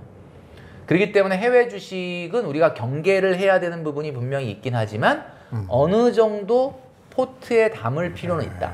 가져가야 된다. 예, 그런 부분 때문에 이 부분을 이제 말씀을 드렸죠. 알겠습니다. 예. 자, 그러면 여기에서 더 하나 간다라고 한다면은 이제 저축. 자, 저축은 좀 위험자산과 안전자산의 비중을 20, 30대 때는 5대5 정도로 가져가도 혹시 내가 투자해서 데미지를 입은 거를 만회할 수 있는 시간이 남아 있습니다. 그런데 은퇴 이후에는 많은 분들이 경험을 해봤겠지만 미국의 나스닥 지수가 2000년도에 4,669였다가 요게 2년도 안 돼서 2002년도에 1,137까지 무려 75%가 빠진 적이 있는데 이게 한 23년 전에 일어난 일이다 보니까 아무도 모르는 거예요. 그런데 많은 분들이 이러죠. 에이, 근데 그거는 뭐 75%가 빠졌다 그래도 그 다음에 엄청나게 올랐으니까 그냥 붙잡고 버텼으면 다 먹은 거 아니냐 이렇게 얘기하는데 어떻게 버텨 그때? 여러분 한번 생각해 보십시오. 여러분이 투자한 자산이 지수가 75% 빠졌다는 얘기는 종목은 90% 빠진 것도 있다는 건데 여러분이 투자했는데 하루아침에 뭐 예를 들면 1억 는 게 1,000만 원 됐다 그러면 어떻게 직장 출근하실 수 있겠습니까? 이게 현실이거든요. 근데 이게 언제 회복이 되냐면 놀랍게도 이 4,600대가 2014년 말에 회복이 되기 때문에 횟수로 15년 만에 원금이 회복이 됩니다. 15년 만에 원금이 회복이 됐는데 그 원금이 아니야. 왜냐하면 그동안에 인플레이션이 있으니까. 그렇지. 그동안에 미국의 인플레이션을 제가 보니까 2.7% 정도 평균 나오더라고요. 계산해 보니까 원금이 실질 가치로 회복되는데 20년 걸립니다. 그러니까 실제로 주식시장에서는 이런 일이 사실은 역사적으로 생기기 때문에 제가 봤을 때는 해외 주식을 포트에 담더라도 지금 말씀드리는 저축이나 현금이나 부동산 같은, 그러니까 제가 말씀드렸잖아요. 위험자산 하나를 담으면 안전자산은 곧 한 3배수 정도가 있어야 어떤 일이 생길 때 제가 좀 방어적으로 버텨낼 수가 있다 라고 하는 부분인 거죠. 자, 그래서 이제 3대 1로 말씀드렸던 거고요. 이번에 고를 거는 뭐 안전자산이다, 위험자산이다 이런 개념은 아니고 어떤 시스템이라고 봐야 되는데, 이제 여러분도 느끼셨겠지만 연금입니다. 자, 이거는 무슨 투자 대상이라기보다는 그냥 수익률로 승부를 거는 게 아니라 나에게 약간의 소득을 만들어내는 그냥 시스템을 산다. 요런 생각. 아까 제가 그 거주하는 주택 갖고 주택연금도 뭐 사실 뭐 마침 또 2025년도에 3월 달부터 주택연금액이 올라가기도 하고 관심을 좀 가지시는 게 좋겠다라고 말씀드렸지만, 그래서 말씀드린 게 이제 연금입니다. 이제 이 연금은 뭐 퇴직연금도 있을 수 있고, 그 다음에 우리 IRP로 추가로 또 더 납입하시는 분도 있고, 개인연금 저축도 있을 수가 있죠. 그래서 이거는 많은 돈을 투자하기보다는 늦었다고 생각할 때가 가장 빠른 때다라는 말이 있잖아요. 작더라도 오랫동안 낼 수 있는. 그래서 최소한 70세 이후에 연금을 개시하시는 것이 굉장히 좀 큰 도움이 되지 않을까. 그래서 제가 5개를 말씀을 드렸습니다.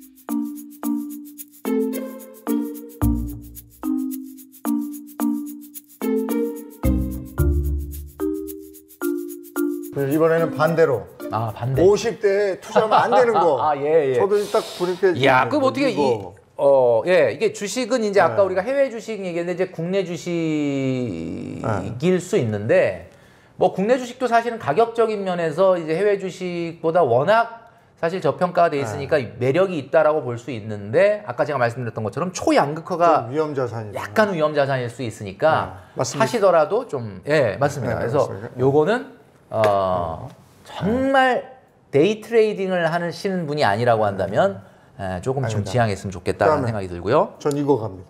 예. 코인. 저도 요거 맞습니까? 공감. 지금 비트코인.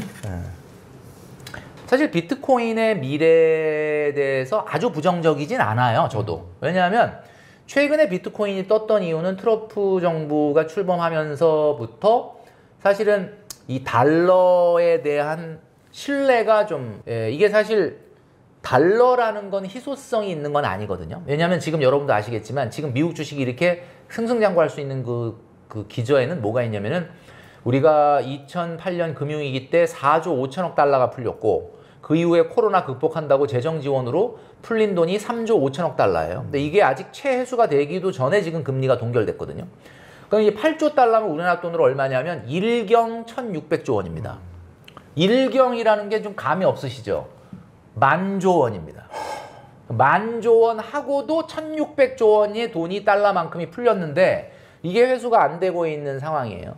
이런 것들은 장기적으로 달러라는 게 참 저렇게 그냥 무한히 유동성을 공급할 수도 있구나라는 어떤 신뢰감에서 붕괴해서 온 게 이제 비트코인인데, 그러니까 당연히 이제 비트코인이라고 하는 건 딱 뭐 희소성이 보장되는 거지 않습니까? 그러나 이게 긍정적인 미래가 없어서 투자하지 말라는 게 아니라, 아직까지는 노후에 안정된 자산 현금 흐름을 추구해야 되는 분들이 해야 될 상황은 아니다.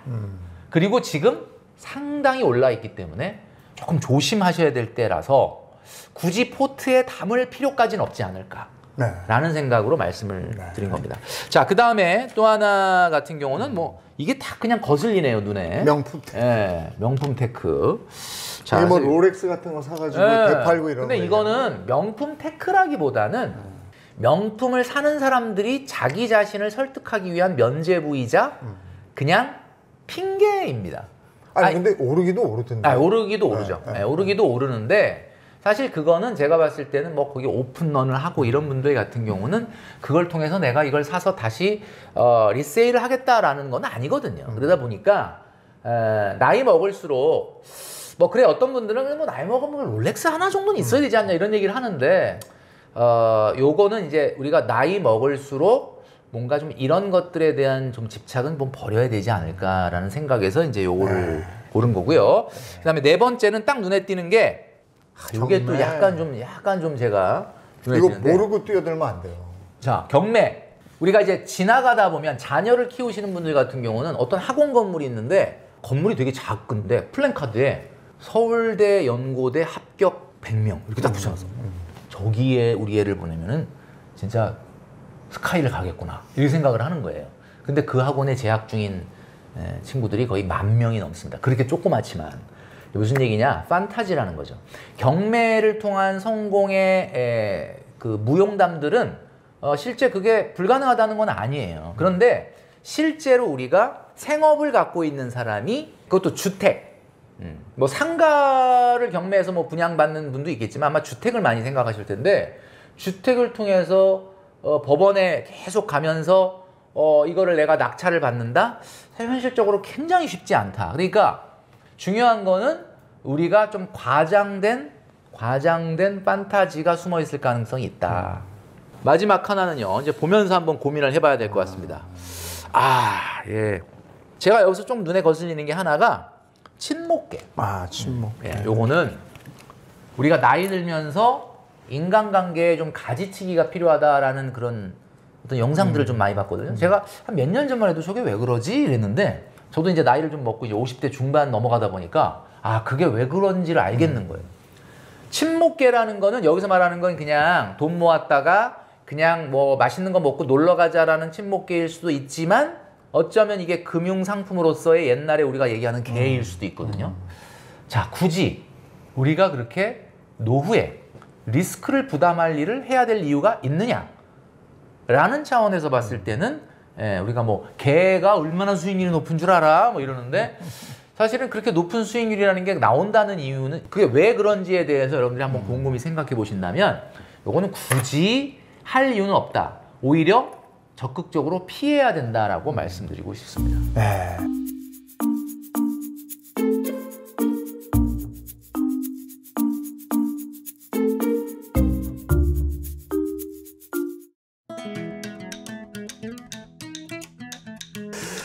우리 부동산 시장 6월 3일을 기점으로 해서 또 변곡점이 될 것 같은데 네. 어떻게 보십니까? 네, 그렇게 될 걸로 보입니다. 네. 6월 3일이 부동산 시장을 보도 중요한 변곡점이 될 것 네. 같습니다. 왜냐하면 우리나라는 이제 집값에 부동산 시장에 미치는 영향이 한 10가지로 보잖아요. 네. 여기 정책도 있고 수급도 있고 또 실물 경기도 있고 금리도 있고 얘기가 나오겠습니다만 환율까지 영향을 네. 미치고 또 글로벌 부동산 시장도 영향을 미치거든요. 오늘 그런 얘기 네. 다른 곳에서 못하는 거 하고 일부러 저 또 셀코 TV를 가장 좋아하고 제가 또 팬이니까 그런데요.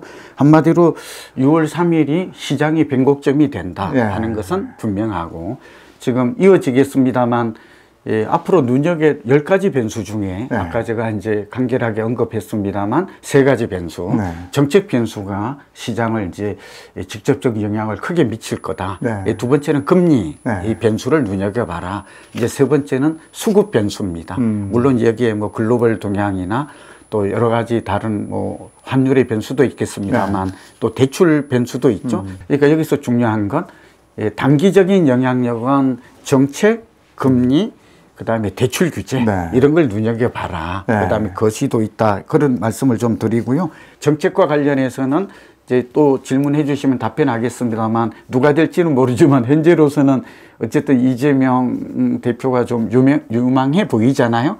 근데 그거는 국민의힘과 민주당 간의 공약이 최근에는 공통점도 있고 차이점도 있어요. 그 저기 우리가 경험이 있으니까 이제는 그 보수 정권이 집권했을 때 하고 진보 정권이 집권했을 때 하고 희한하게 진보 정권이 집권했을 때 집값이 올랐어요. 그리고 보수 정권이 집권했을 때 집값이 떨어지는 걸 우리가 경험을 했습니다. 그렇죠. 요번에도 그럴까? 두 가지 얘기를 할게요. 하나는 국힘은 우선 과거에 전통적으로 우리는 알잖아요. 경험적으로.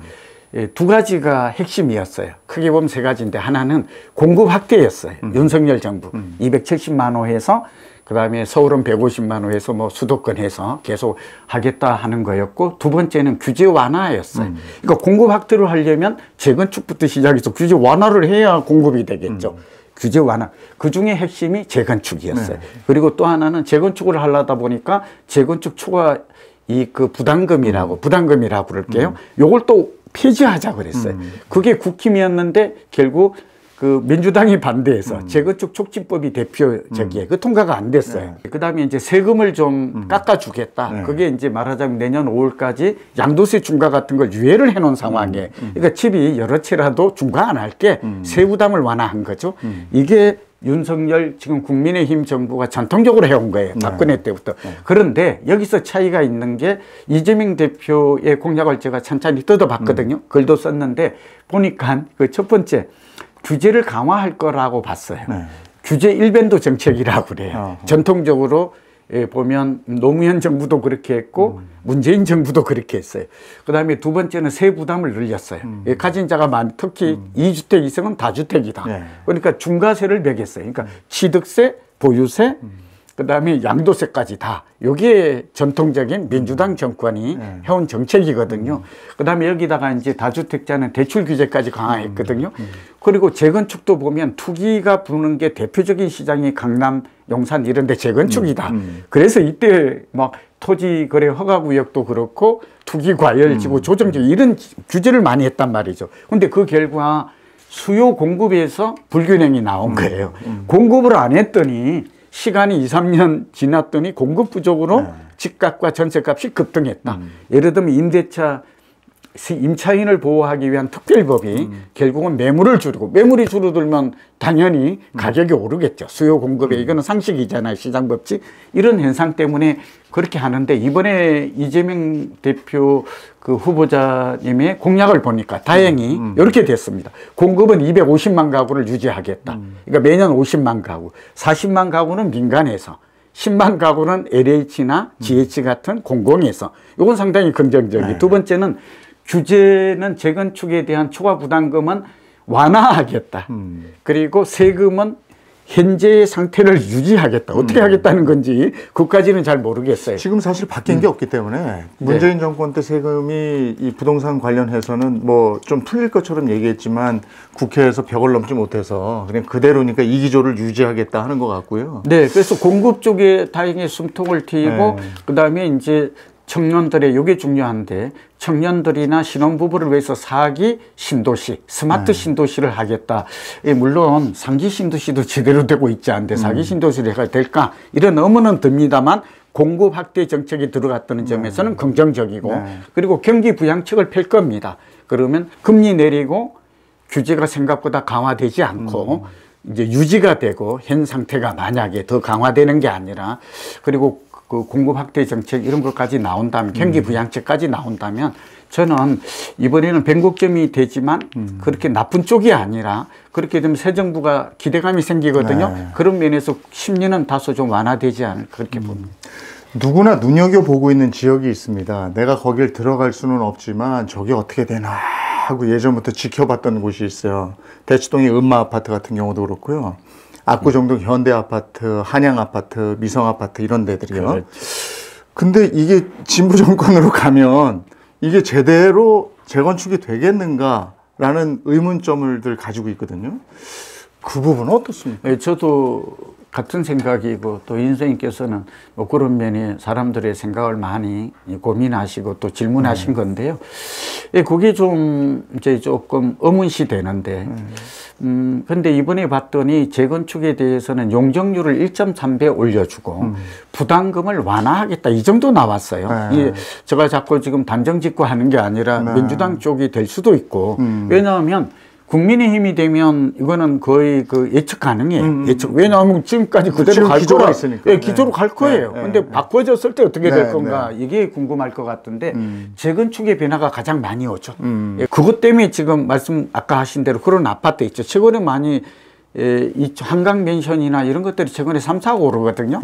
예, 그리고 목동도 여전히 지금 강세예요. 이게 제가 아까 말씀드렸듯이 강, 용, 성, 모 이게 지금 핵심이거든요. 근데 이게 다 재건축이에요. 그러니까 전체 시장도 봐야 하지만 아까 특정 시장을 눈여겨봐야 돼. 그 특정 중에서도 우리가 대장주라고 말하는 이 질문을 처음에 이제 드린 이유가 지금 굉장히 많이 올랐거든요. 지금 말씀드린 이런 재건축 아파트 단지들은 신고가 행렬을 이어가고 있어서 이게 고평가돼 있고 정말 그렇게 버블이 있는데 내가 덥석 진짜 뭐 그걸 살 수 있는 사람 많지는 않겠지만 그래도 좀 경계를 해야 되는 거 아닌가 이런 거고 특히나 지금 너무 많이 올랐다 이런 것도 있지 않습니까? 아, 그럼요.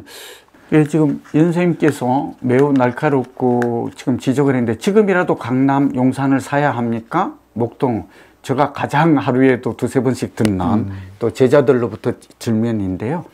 그거 어떻게 알아? 이렇게 볼 수 있지만 부동산 경제학에서는 이 학문적 이론 그 지식 체계가 이를 측정하고 평가하고 예측하는 게 되어 있습니다. 우선 강남에서 가장 비싼 아파트는 반포동에 있는 레미안 원벨리입니다. 34평이 71억이라는 걸 말씀드립니다. 그건 정말 신축 아파트는 보통 건물 기준으로 봅니다. 미국도 그렇게 합니다. 재건축이 제일 비싼 것은 압구정 현대입니다. 압구정 현대는 34평이 51억에 거래됐습니다. 네, 그렇게 됐기 때문에 이게 지금 중요합니다. 이거 듣는 분 좀 복잡하더라도 이걸 이해, 토지와 건물인데 신축 아파트는 보통 건물 기준으로 그러니까 2억 3천이 나옵니다. 2.3억입니다.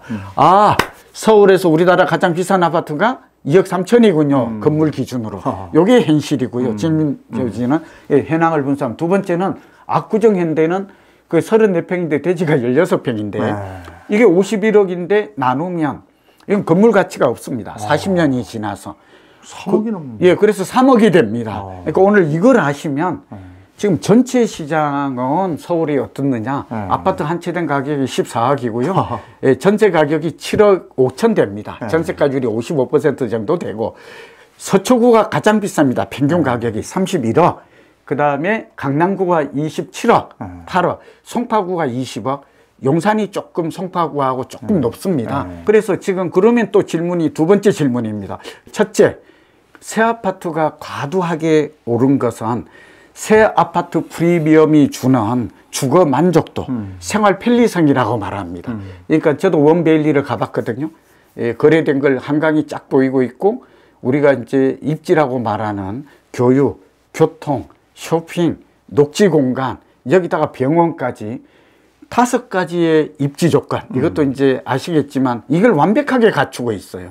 그러니까 이렇게 돼서 가격이 오른 거다라는 이유를 하나 설명하고요. 가격이 2억 3천이면 과도하게 올랐습니다. 과도하게 올랐다 안 올랐다는 다른 아파트보다 평균보다 30%가 오르면 많이 올랐다. 그런데 지금은 과도한 구간에 있고 위험 구간까지는 안 갔다고 보여져. 이게 왜 그런가? 일본이나 우리가 36,000불인데 대만이나 일본이나 우리가 싱가포르, 홍콩을 주로 비교하고 미국을 비교하거든요. 저는 봤더니 우리나라에서 가장 비싼 게 청담동에 있는 이 아파트가 아니에요. 주상복합이에요. 이거는 평당 3억이에요. 예, 100평인데 99평인데 여기가 300억에 분양이 되는데 바로 팔렸거든요. 두 가지 결론이 가능해요. 뭐냐면 2억 3천을 주고 산 사람은 왜 샀을까? 이렇게 한번 생각해 봐요. 바보여서 그냥 돈이 있으니까 질렀나? 가 아니라 3억을 보고 산 겁니다. 지금 이게 굉장히 중요해요. 그리고 이미 3억까지 갔고 그 다음에 일본이나 가장 비싼 곳 대만 같은 데 3억이 갔습니다. 미국 같은 데는 5억까지 가 있습니다. 10억도 있고. 그래서 우리도 국민소득이 36,000불이고 서울이 글로벌 메가시티이고 인구 밀도가 높은 걸 감안하면 이 절대 비싼 게 아니다. 그래서 하고 싶은 얘기가 일본에 요게 제가 온 이유예요. 일본 같은 경우에는 긴자에 제일 비싼 게 그게 공시가격 12억이고 한때는 이게 실거래가가 40억을 넘었는데 24억 정도로 추정이 돼요. 거래가 안 됐죠. 제일 비싼 땅이. 지금 그러니까 무슨 얘기인가? 국민소득, PIR 이런 개념으로 보면 안 파는 이유가 그거예요. 왜 안 파냐? 물으면 항상 상대 입장에서 생각해야 돼요. 안 파는 이유가 있어? 한 20억 정도는 갈 수 있어. 국민소득이. 아, 일본이 갔고 대만이 가 있는데 미국도 가 있는데 우리나라는 못 가라는 거. 이건 객관적인 기준이잖아요. 이렇게 보면 이제 34평짜리가 90억 시대, 100억 시대도 좀 우리가 좀 이해가 안 되고 그렇지만 이렇게 볼 수 어떻게 사나 싶어요. 네, 그렇죠. 이제 그런 시대가 우리에게도 다가왔다 하는 관점에서 시야를 좀 넓힐 필요가 있죠. 특정 지역은 달라요. 그러니까 지금 아직 서울 안에서 저평가된 곳도 있을 거 아니에요. 많죠. 예. 많죠. 잠재 가능성이 있는 곳. 네. 우리는 그런 곳이 필요한 거잖아요. 네, 비법을 저의 비밀을 쏙 뽑아내라고 날카로운 지적을 해주시는데요. 도시의 개념을 혹시 이 선생님 들으신 적이 있으세요? 도시의 개념. 도시라는 말이 한자잖아요. 이 한자가 표의어잖아요. 이 도가 관청도자입니다. 이 도가. 그리고 시가 시장입니다. 우리가 말하는 시. 그러니까 전통적인 유럽의 도시는 가보시면 항상 시청이 있고 그 광장이 있어요. 예. 그리고 상가가 그 광장 주변에 있어요. 그래서 이제 이런 그 도심이 뜨는데 우리나라 도시면 상계 도심권은 다 아시겠지만 언급만 할게요. 그게 광화문과 용산의 용산으로 확장이 됐어요. 이게 도시계획의 일체화라 그래요. 그러니까 부동산만 보면 안 돼요. 도시계획을 봐야 되고 이게 어디냐 그러면 이게 이제 그 광화문과 서울역과 용산까지가 이제는 과거의 용산을 구도심이라고 그랬거든요. 네. 이제는 도심이 되었다. 이게 최근에 큰 변화예요. 광역화된 거죠. 네. 그리고 또 하나가 여의도와 영등포인데 그래서 여의도 영등포 좋다 지금 이 말을 하려고. 왜냐하면 여의도가 일반 상업지구에서 중심 상업지구로 용적률이 확 올라가요. 그래서 거기까지 아파트가 굉장히 뜨고 있잖아요. 뭐 대교 아파트, 공작 아파트 최근에 한 2, 3억씩 오르거든요. 맞아요. 최근에. 그 오르는 이유가 규제 완화에다가 도시 계획이 뒷받침돼. 왜냐하면 용적률이 중심 상업지가 되면 일반 상업지보다도 용적률이 확 올라가니까 한 30% 오르는 것만큼 주거지 땅값도 올라야 맞는 거잖아요. 그러니까 그런 현상이 이건 굉장히 일리적이고 논리적이고 그러면 이제 그게 하나 있고 여의도와 그다음에 이제 인근 지역의 목동이 대대적 재개발을 하니까 재건축을 하니까 여기까지 파급 효과가 오르는데 이유가 있다. 그래서 영등포가 좋아진다 지금 이 말 같이 곁들여서 여의도와 가까운 영등포가 좋아요. 그러니까 당산이 좋겠죠. 그러니까 우리 이거는 지식 체계예요. 그다음에 우리가 이제 광화문으로 올게요. 강남 얘기는 좀 또 하죠. 광화문을 중심으로 보면 가까운 데가 마포 뜨는 거 이유가 있다. 오케이. 그 사이가 있어요. 서대문 뜰 것이죠. 서대문을 굉장히 눈여겨봐야 돼요.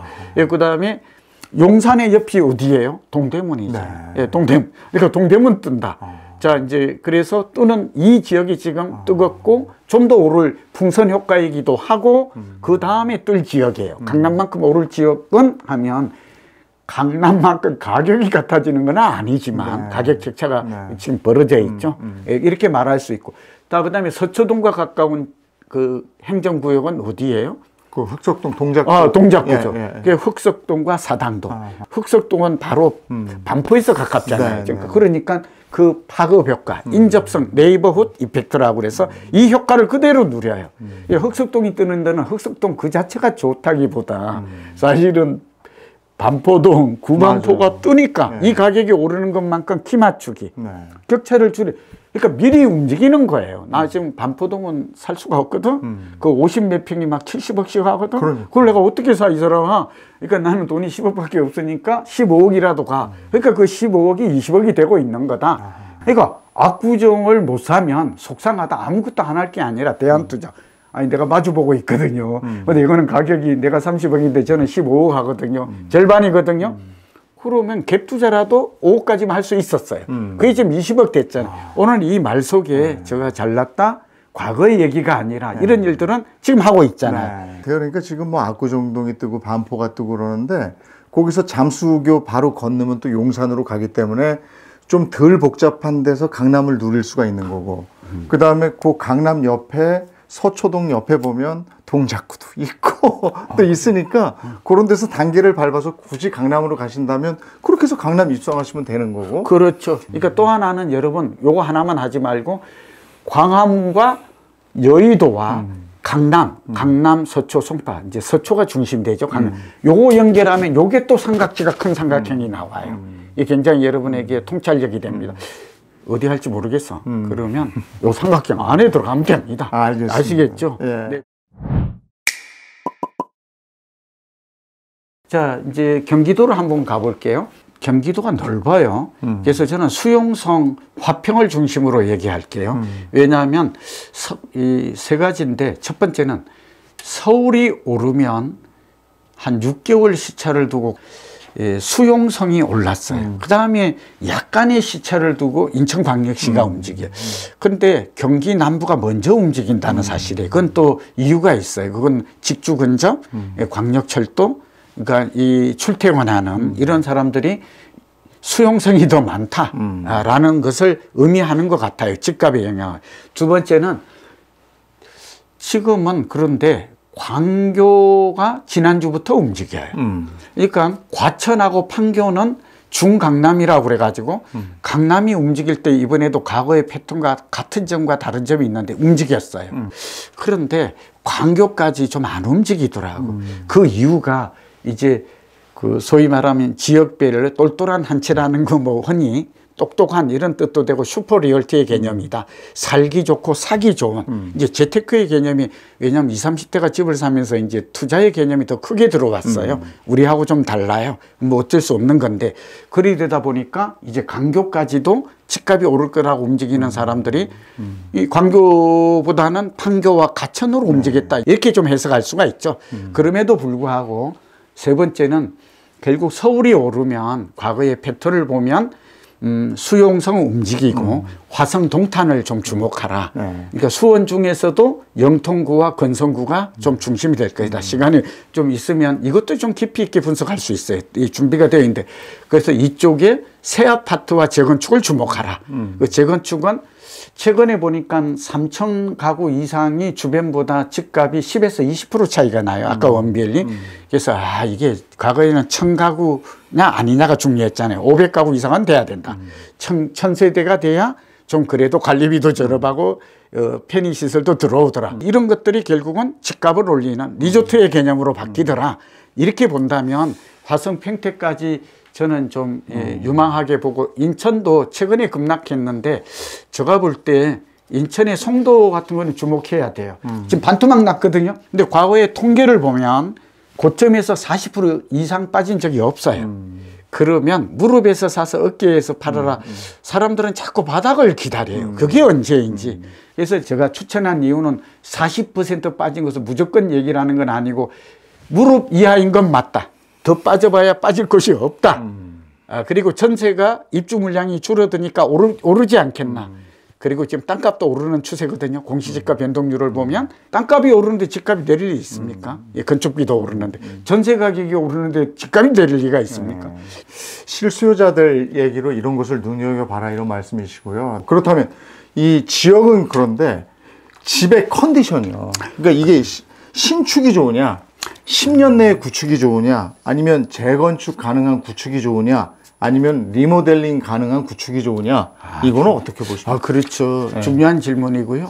우선 집값에 결정적 영향을 미치는 것은 다 아시다시피 입지 로케이션이라고 하는 주택은 입지가 있다. 그게 이제 그리고 지금 새 아파트 왜냐하면 부동산의 개념은 이렇게 정의하거든요. 부동산은 토지와 건물로 구성되어 있으며 지역성이라고 그래요.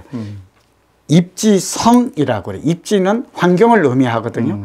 요거는 지금 이제 질문에 요즘 건축으로 갈 텐데 입지가 가격에 미치는 영향은 50 내지 60%다. 그럼 나머지 가치는 뭐예요? 건축입니다.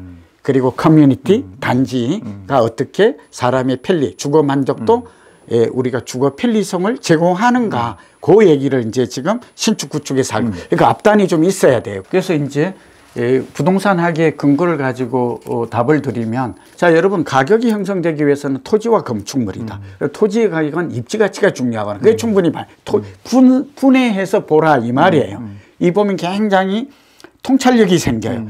두리뭉실해서 그냥 71억이래 이렇게 알고 있는 것과 대지 지분이 13평인데 땅값은 얼마고 그러면 나머지가 이제 건축은 건축비를 잠깐 말씀드리면 강남에서 요즘 건축비가 많이 들어가야 1,200만 원이에요.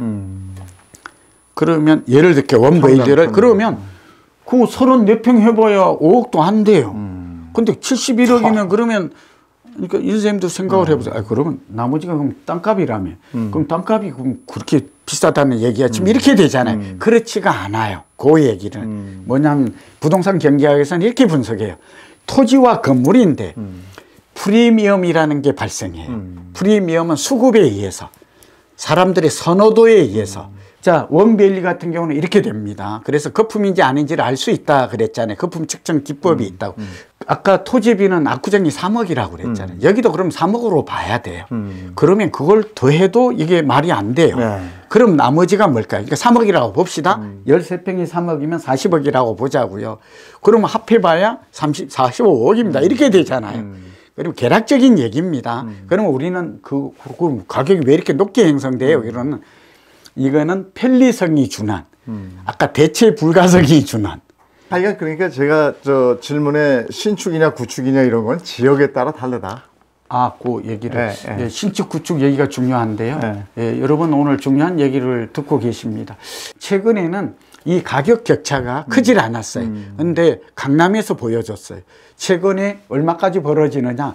동일 지역, 이 말이 중요해요. 동일 지역, 건물이 오래됐다라는 이유만으로 30%까지 벌어져요. 이게 과거에는 10에서 20%였어요. 제가 지금 신반포를 조사를 했더니 신축 아파트, 그게 이제 그때 아쿠로 그였거든요. 요거하고 주변을 봤더니 한 20%였는데 최근에는 30~40% 벌어져요. 아쿠로도 꽤 됐죠, 이제. 네. 그래서 이거는 아까 신축이 갖는 프리미엄이다. 아까 했던 말의 연장성입니다. 해봤더니 돈은 건축비는 5억 들였지만 내가 누리는 효용가치, 아담 스미스가 얘기한 사용가치는 내가 경험해 보니까 주관적으로 훨씬 높아. 그게 신축 아파트의 프리미엄이고 연결해서 보면 그게 지금 쌓여지고 있는데 그게 30% 이상 쌓이면 집값에 그 프리미엄이 지금 그 상당히 과도한 구간의 일부가 왔다고 제가 얘기했잖아요. 네. 이게 50% 넘어가면 경제학에서는 거품이 되고 거품은 빠진다. 그럼에도 불구하고 지금은 서울 지역은 집사도 된다. 구축과 신축과의 격차는 좀 더 벌어질 것 같고 트렌드로 보면 신축이 우위다는 거죠. 예, 그거에 대한 선호도 때문에 그리고 네. 가격 상승 기대감에다가 신축이 부족해요. 실질적인 질문이 하나 들어와서 좀 말씀을 여쭐게요. 50대 부부인데 지금 자본금이 한 10억 정도 있나 봐요. 근데 이걸로 주택연금 받을 수 있는 실거주형 집을 사는 게 나냐? 아니면은 수익형 부동산에 투자해 보는 게 나냐 이건. 10억을 가지고 있어요. 10억을 가지고. 저는 제가 이제 국민연금위원을 오랫동안 하고 있잖아요. 근데 제가 이제 연구하고 그 결과만 말씀드리면 첫째는 연금으로 노후를 준비하는 게 가장 안전해요. 안전, 안심이란 말. 요새 불안한 시대잖아요. 그게 뭐냐 그러면 1번이 국민연금이고 그건 어떻게 할 수가 없어요. 안 들어왔는데 갑자기 할 수는 없죠. 물론 좀 늦추어서 예를 들면 연금을 좀 늘릴 수는 있겠죠. 두 번째는 주택연금은 필수예요. 아, 이거 두 가지를 하시면 되겠구나. 예, 그리고 세 번째가 농지연금이에요. 그러니까 여러분 은퇴 후에 멀리 생각하면 이 세 가지 공적연금을 활용하라. 그리고 월 300에서 350원 나오게 해라. 그리고 이 질문에 답을 할게요. 예, 저는 주택은 연금을 생각한다면 서울과 도심의 구축이라도 주택을 이 지금 우리가 10억, 5억짜리 이 주택을 가지고 있으면 사실은 120만 원 정도가 65세 이후에 나와요. 70세에는 150만 원 나오고. 그러니까 5억짜리 주택은 좀 가지고 있어야 돼요. 국민연금하고 또 12억까지 가능하거든요. 그러니까 서울 도심의 아파트를 사라. 이거고요. 그 다음에 오늘 시커 얘기했잖아요. 그 얘기가 지금 여기 지역에 사야 돼요. 예, 그러면 어떤 일이 벌어지느냐. 이런 일이 놀라운 일이 벌어집니다. 집을 하나 5억 주고 샀네. 5억을 예를 들게요. 아니 이게 5년 후에 10억이 됐다고 가정합시다. 그럼 내가 연금을 120만 원 받았는데 240만 원이 되는 이거는 정말 저도 뭐 예수님 믿고 이렇게 합니다만 이런 기적이 일어나요. 이분은 이걸 생각을 못 하고 있어요. 그러면 나이 들수록 물가는 오르고 수도 줄어드는데 뭐 때문에 살 수 있어요? 그래서 집을 하나 살 때는 투자 가치. 요즘 젊은이들이 재테크 열풍인 게 영끌하고 비투하는 데는 이유가 있어요. 그리고 서울만 사는 데는 이걸 알고 있어요. 집을 지금 안 사면 5년 후에는 5억짜리를 내가 지금 10억 주고 사야 되는데 내가 빚을 낸거나 돈을 모아가지고 5억을 벌 수가 없거든. 지금 이러는 이유가 계산이 있다는 말씀을 드립니다. 네. 요즘에 금은 솔직히 좀 많이 올라서 관심이 많고 또 금값 물어보는 분들이 많은데요. 요즘에는 이 젊은 분들, 특히 이 대학생분들이 미래 산업의 중심인 이 은에 관심이 좀 많아졌습니다. 미래 산업의 중심이라 하면 반도체나 뭐 이런 데 예, 은이 맞습니다. 많이 쓰인다는 얘기인가요? 네, 보통 이제 산업체에서 많이 쓰이고 있는데요. 네. 여기 있네요. 보통 보시면은 이렇게 보통 고객분들이 많이 사시는 거는 바로 이 무거워. 왜 이렇게 무거워? 이거 1kg입니다. 이야, 역시 밀도가 높구나. 네, 1000g입니다. 여러분, 이게 이소리도 아닙니다. 이소리도 아닙니다. 은소리입니다. 네, 은솔입니다. 오. 야, 요것도 한번 만져보시죠. 요건 은바입니다. 골드바 대신에 실버바구나. 네, 맞습니다. 이거 관절염 있는 사람 못 들겠습니다. 어우.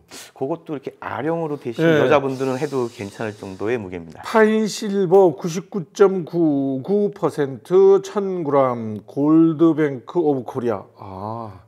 단순 금은빵이 아니라 그러니까 금괴, 은괴를 다루는 금은빵이시군요. 네, 맞습니다. 우리나라에서 만든 은괴인가 봐요? 예, 맞습니다. 우리나라에서 만든 은괴입니다. 이야, 멋있다. 근데 보통 보시면은 이제 소비자분들, 고객분들이 사시는 게 요 실버 바입니다. 이게 1kg짜리고요. 관심 있는 건 1kg 얼마예요? 가격이요? 현물 시세. 요게 지금 한 거래되는 가격이 188만 원 정도에 거래되고 있습니다. 188만 원, 네. 200만 원 좀 안 되고. 네. 금 1kg은 얼마예요? 금은 좀 어마어마합니다. 네. 지금 보시면은 요건 1kg 안 될 것 같은데? 1kg입니다, 그게. 이것도 1kg네. 딱 네. 들어보니까 1kg네. 네, 맞습니다.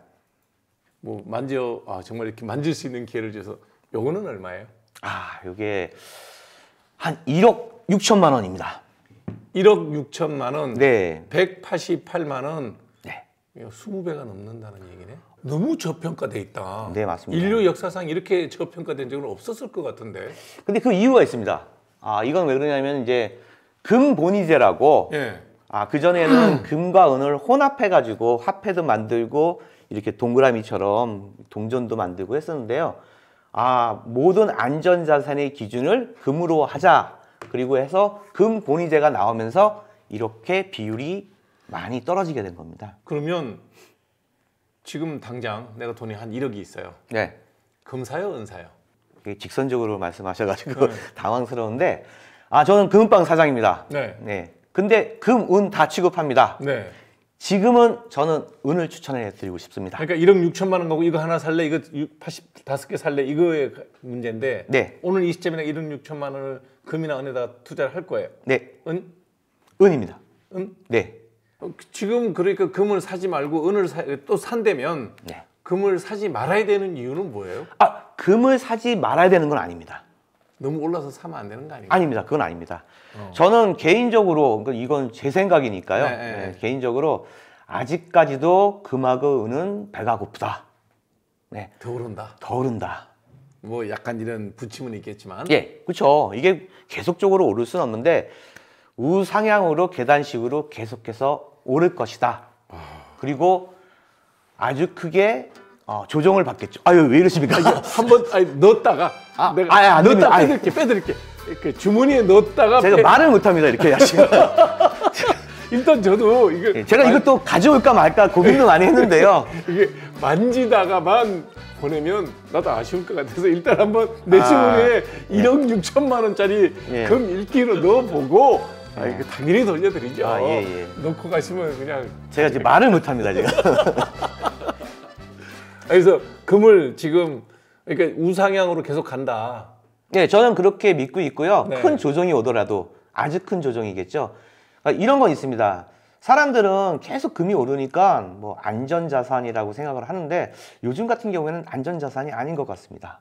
뭐 어떤 투자의 자산으로 변경이 좀 된 것 같고. 너무 이게 크니까. 네, 맞습니다. 우리 안전자산이란 건 서서히 조금씩 예. 올라야 되는데 네. 예, 정말 변함이 좀 없이 네. 꾸준하게 돼야 되는데 아무래도 조정이 크게 올 거라고 저는 예상을 합니다. 네. 그런데 그 조정이 크게 오더라도 지금의 금값, 은값보다는 아주 높을 겁니다. 네. 그러면 예를 들어서 10억이 있어요. 네. 부동산 하는 게 나아요? 금 사는 게 나아요?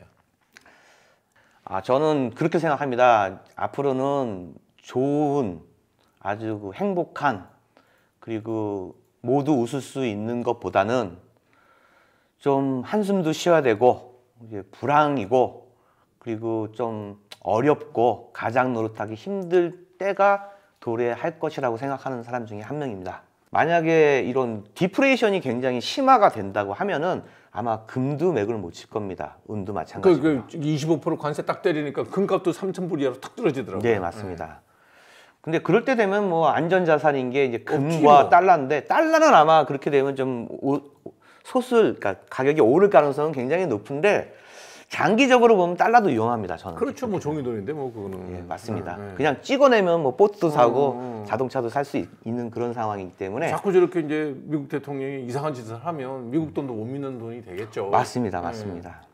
그래서 저는 그렇게 생각합니다. 저희가 만약에 그 정도의 큰 돈이 있다고 하면은 저는 이 순간만큼은 부동산과 뭐 주식이나 뭐 채권, 코인보다는 그래도 안전한 금과 은에 투자를 할 것이고요. 네. 물론 이 투자처는 바뀔 수가 있습니다. 네. 이 돈은 움직이니까요. 그게 돈, 예. 돌고 돌아 돈이라며. 예, 그러니까요. 그래서 지금은 네.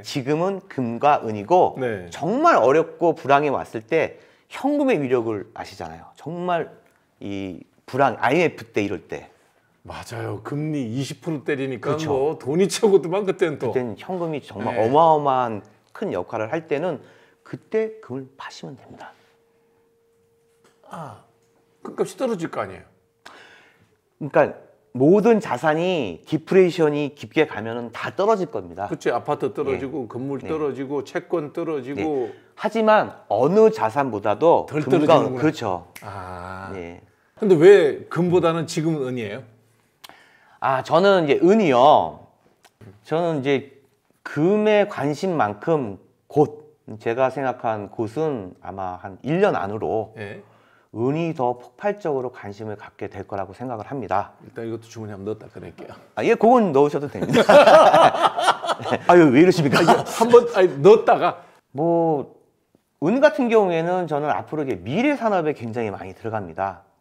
그러니까 은을 올리는 주체는 바로 얘입니다. 뭐지? 이거는 꼭 공업 원료 같아. 화학 실험실에서 쓰고. 예, 맞습니다. 이건 좀 뭔가 좀 돈이 되는 것 같은데 이거는 별로. 사실 이제 은의 주체는 바로 이게 원석이라고 보시면 되는 거고요. 네. 그리고 이게 산업용으로 뭐 TV, 브라운관, 핸드폰, 뭐 전기 자동차, AI, 뭐 태양열 어마어마한 건데, 근데 여기서 나오는 이런 산업체들은요, 제가 봤을 때는 전부 미래 산업입니다. 4차 그렇죠. 산업. 네. 네. 거기에 많은 양의 은이 들어갈 거라고 생각하고요. 그런데 얘 좀 비싸잖아요. 비싸. 예. 그래서 구리로 대체하는데, 그래서 이게 아주 고가 제품 뭐 이런 거 100만 원씩, 200만 원씩 하는 데만 은을 쓰고. 그거 제가 얘기해야 되는데. 그런 거 아니에요? 예, 맞습니다. 맞죠? 제가 그것 때문에 은값이 오른다고 생각하는 겁니다. 핸드폰이 많이 팔리면 은값은 오른다. 맞습니다. 그리고 전기 자동차가 많이 팔리면 은값이 오릅니다. 그렇지. 그래서 이걸 통해서 앞으로는 이 미래 산업에 이 은값을 올리는 주체는 무조건 산업체입니다. 개인이 아무리 은을 사가지고 뭐 하더라도 이 은값을 높이는 한계가 있습니다. 그래서 이거는 공장용으로 이렇게 나오고 네. 개인 보관용으로는 이렇게 나오고. 네, 맞습니다. 그러니까 그런 수요도 생각을 하면은 앞으로 은에 대한 전망이 그렇게 썩 나쁘지는 않을 것 같고요. 아까 말씀하신 제일 중요한 겁니다. 요겁니다, 바로. 은과 금의 비율. 85배. 네, 85배입니다. 이거는 인류 역사에 그런 적이 없었어요. 네, 맞습니다. 저는 역사 공부에서 하는데 85배는 아니야. 그래서 근데 많이 이거 저평가되어 있습니다. 더 많이 쓰고 있어. 쓸 때는 더 많아진 거 아니에요, 그죠? 네, 맞습니다. 그럼 사면 좋다는 얘기네. 네. 마누라 볼 때 꼬불처럼 넘어갔고. 제가 그 얘기를 안 할 뻔했네요. 이거는 솔직히 고객분들한테 도움이 되고자 하는 영상이기 때문에 제가 이제 제 경험으로 해서 말씀을 드리는데요. 이런 금값이 많이 오르고 옆에서 자꾸 부추기고 매스컴도 막 그럼 약간 자극적인 단어를 사용하고 해갖고 금을 살 때 금값이라는 건 그렇습니다. 뭐 하루 이틀 3일 정도는 좀 오를 수가 있어요. 근데 이게 5일 6일 10일까지 연속으로 오르는 거는 좀 이상한 겁니다. 이건 잘못된 겁니다. 투기구나, 그거는. 맞습니다. 예. 이럴 때는 절대로 금을 사시면 안 됩니다. 제가 부탁드립니다. 근데 왜 금보다는 지금은 은이에요? 아, 저는 이제 은이요. 저는 이제 금에 관심만큼 곧 제가 생각한 곳은 아마 한 1년 안으로 예. 은이 더 폭발적으로 관심을 갖게 될 거라고 생각을 합니다. 지금 은 얘기하다 보니까 은이 화폐로 쓰였던 적도 있죠. 아, 예. 은이 보통 그 전에 그 문명에 따라서 좀 바뀌었는데 한 5,000년 전부터 금과 은은 있었고요. 한 3,000년 전부터 어떤 그 화폐의 구실을 할 수 있는 역사를 갖고 있는데 사실 이 금과 은은 지금 안 그러는데 금 같은 경우에는 안전자산이라고 표현하잖아요. 근데 그게 뭐냐면 일단은 고대부터 이 금은 있었고 그다음에 이런 물물 교환을 대신해서 화폐의 구실을 했던 거가 맞고요. 그리고 전 세계 공통으로 신기해. 어떻게 말도 다르고 그런데 금이 좋은 건 똑같이 다 알았나 봐요. 예, 저도 그건데 그게 이제 금의 특성이 있어서 그렇습니다. 금과 은이 보통 이제 제일 그런 게 형태가 변해도 회수율은 거의 95%가 넘습니다. 그러니까 이거를 뭐 반지를 만들고 귀걸이 만들고 신라 시대 때 이게 왕관을 만들어도 예. 그 만약에 50돈을 가지고 왕관을 만들었는데 시대가 지나서 100년, 200년이 지나도 이걸 녹이면 거의 그 정도 분량이 나온다는 거고 형태를 아무리 바꿔도 성질이 변하지가 않습니다. 그러니까요. 예. 그리고 제일 중요한 건 희소성입니다. 그리고 이제 역사적으로 옛날에 그 저기 스페인 있지 않습니까? 스페인. 네. 스페인하고 포르투갈이 해양 시대를 열게 되죠. 그 배로 바다로 나간 거죠.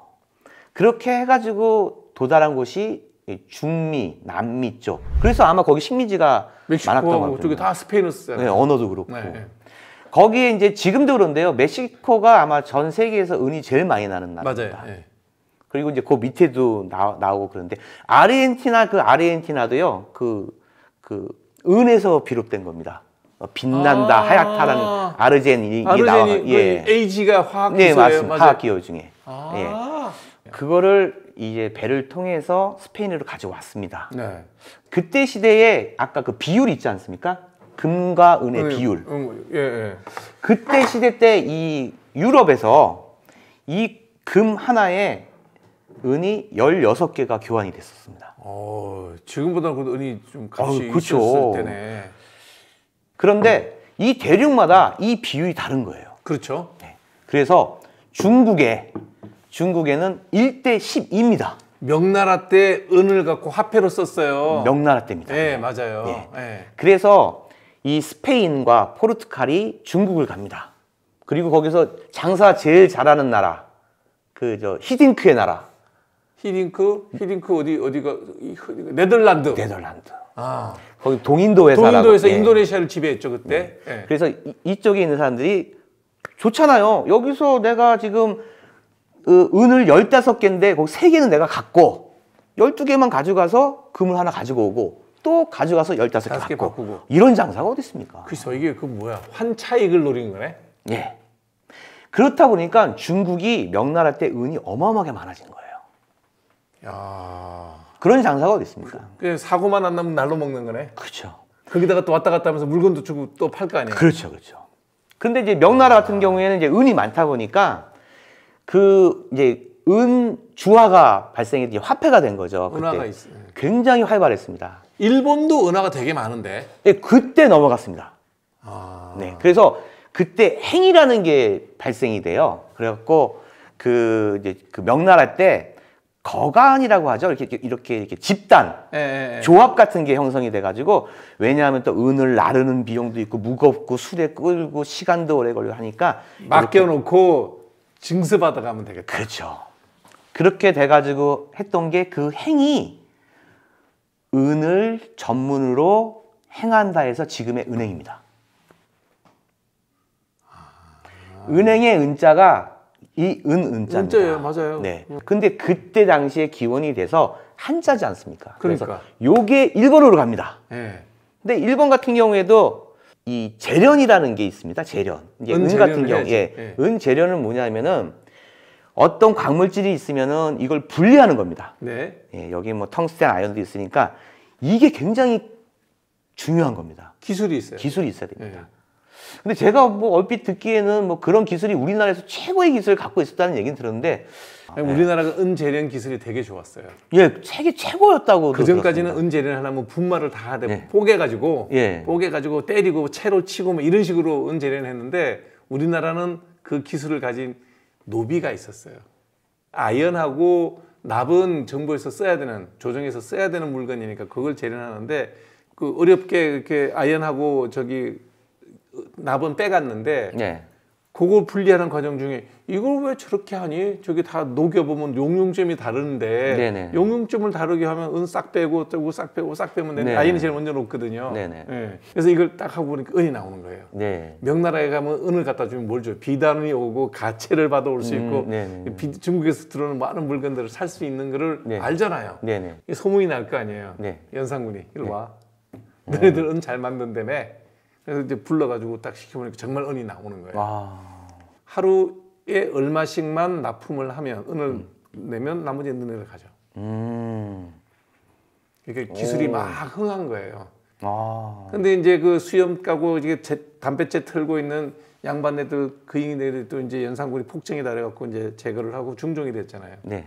그러니까 유학자 어디 그런 짓을 하고 있어 천 것들이 하는 일을 그래서 기술자들을 싹 다 유배로 보내고 그래요. 유배 가서 남해안에 이 사람들이 가서 뭘 했냐면 일본 사람들한테 네. 일본의 그 이제 덩어리 이제 그 원광석이 나오는 거예요. 아, 처음에 일본 사람들이 그 원광석을 남해안으로 싣고 와서 몰래 재련해서 은만 가지고 갔어요. 네. 근데 점점점 이제 압박이 오는 거야. 저런 거 하지 말라고. 네. 돈 버는 거를 천시했던 그 조선의 무능한 정부에서 이 사람들 다 내쫓은 꼴이 된 거야. 네. 기술은 있고. 자, 일본 놈이 그 기술자를 데려가서 뭐 했겠어요? 은을 엄청나게 많이 한 거예요. 멕시코 다음으로 은 많이 나온 나라가 일본이에요. 맞습니다. 네. 아, 제가 그 얘기 하려고 그랬었는데. 그게 그 기술이 한국 거라고요. 조선 거였다고, 조선 거. 그래서 그 얘기도 나오더라고요. 임진왜란을 원인은 바로 은이다. 네. 네. 왜냐면 포르투갈 애들이 갖고 올 때 조총을 갖고 왔는데 네, 맞아요. 그 당시 조총 한정에 일본 군인 병사들 1년치 월급 120명분인가를 주고 한정을 얻었어요. 네. 그럼 뭐 구조가 간단하니까 보고 그대로 이제 그때부터 복제한 거죠. 예. 그래서 갑자기 이제 일본에서 은광이 발견이 돼가지고 그 은을 자체적으로 재련할 수 있는 기술이 있다 보니까 이것을 팔아서 아까 말한 조총도 사고 군비도 하고 늘리고 식량도 하고 맞습니다. 전쟁 준비를 했다고 다 한 하더라고요. 거예요. 그래서 결국은 뭐 아주 역사적으로 비약을 따지면 중종이 닭대가리 같은 정책을 피는 바람에 아, 그랬군요. 예. 그리고 또 있는데요. 보면은 달러 아시죠? 달러. 달러. 예, 달러. 김미 원 달러. 아, 이게 달러도 은에서 왔습니다. 달러가 어디서 왔나요? 미국은 원래부터 근본이지 아니었어요? 아, 이 어원은 그 이쪽에 보면 보헤미아 랩소디 이런 음악 아시죠? 체코 있는데 그쪽에. 예, 그 보헤미아 지역에 은광이 대규모로 발견이 됩니다. 네. 그래서 그쪽 지역에서 은화를 주조를 해요. 그렇죠. 뭐. 그 이름이 탈라였습니다. 탈라. 아. 그 탈라가 기원이 돼서 넘어가서 달러가 된 거고요. 아. 또 영국의 돈 파운드. 파운드도 마찬가지입니다.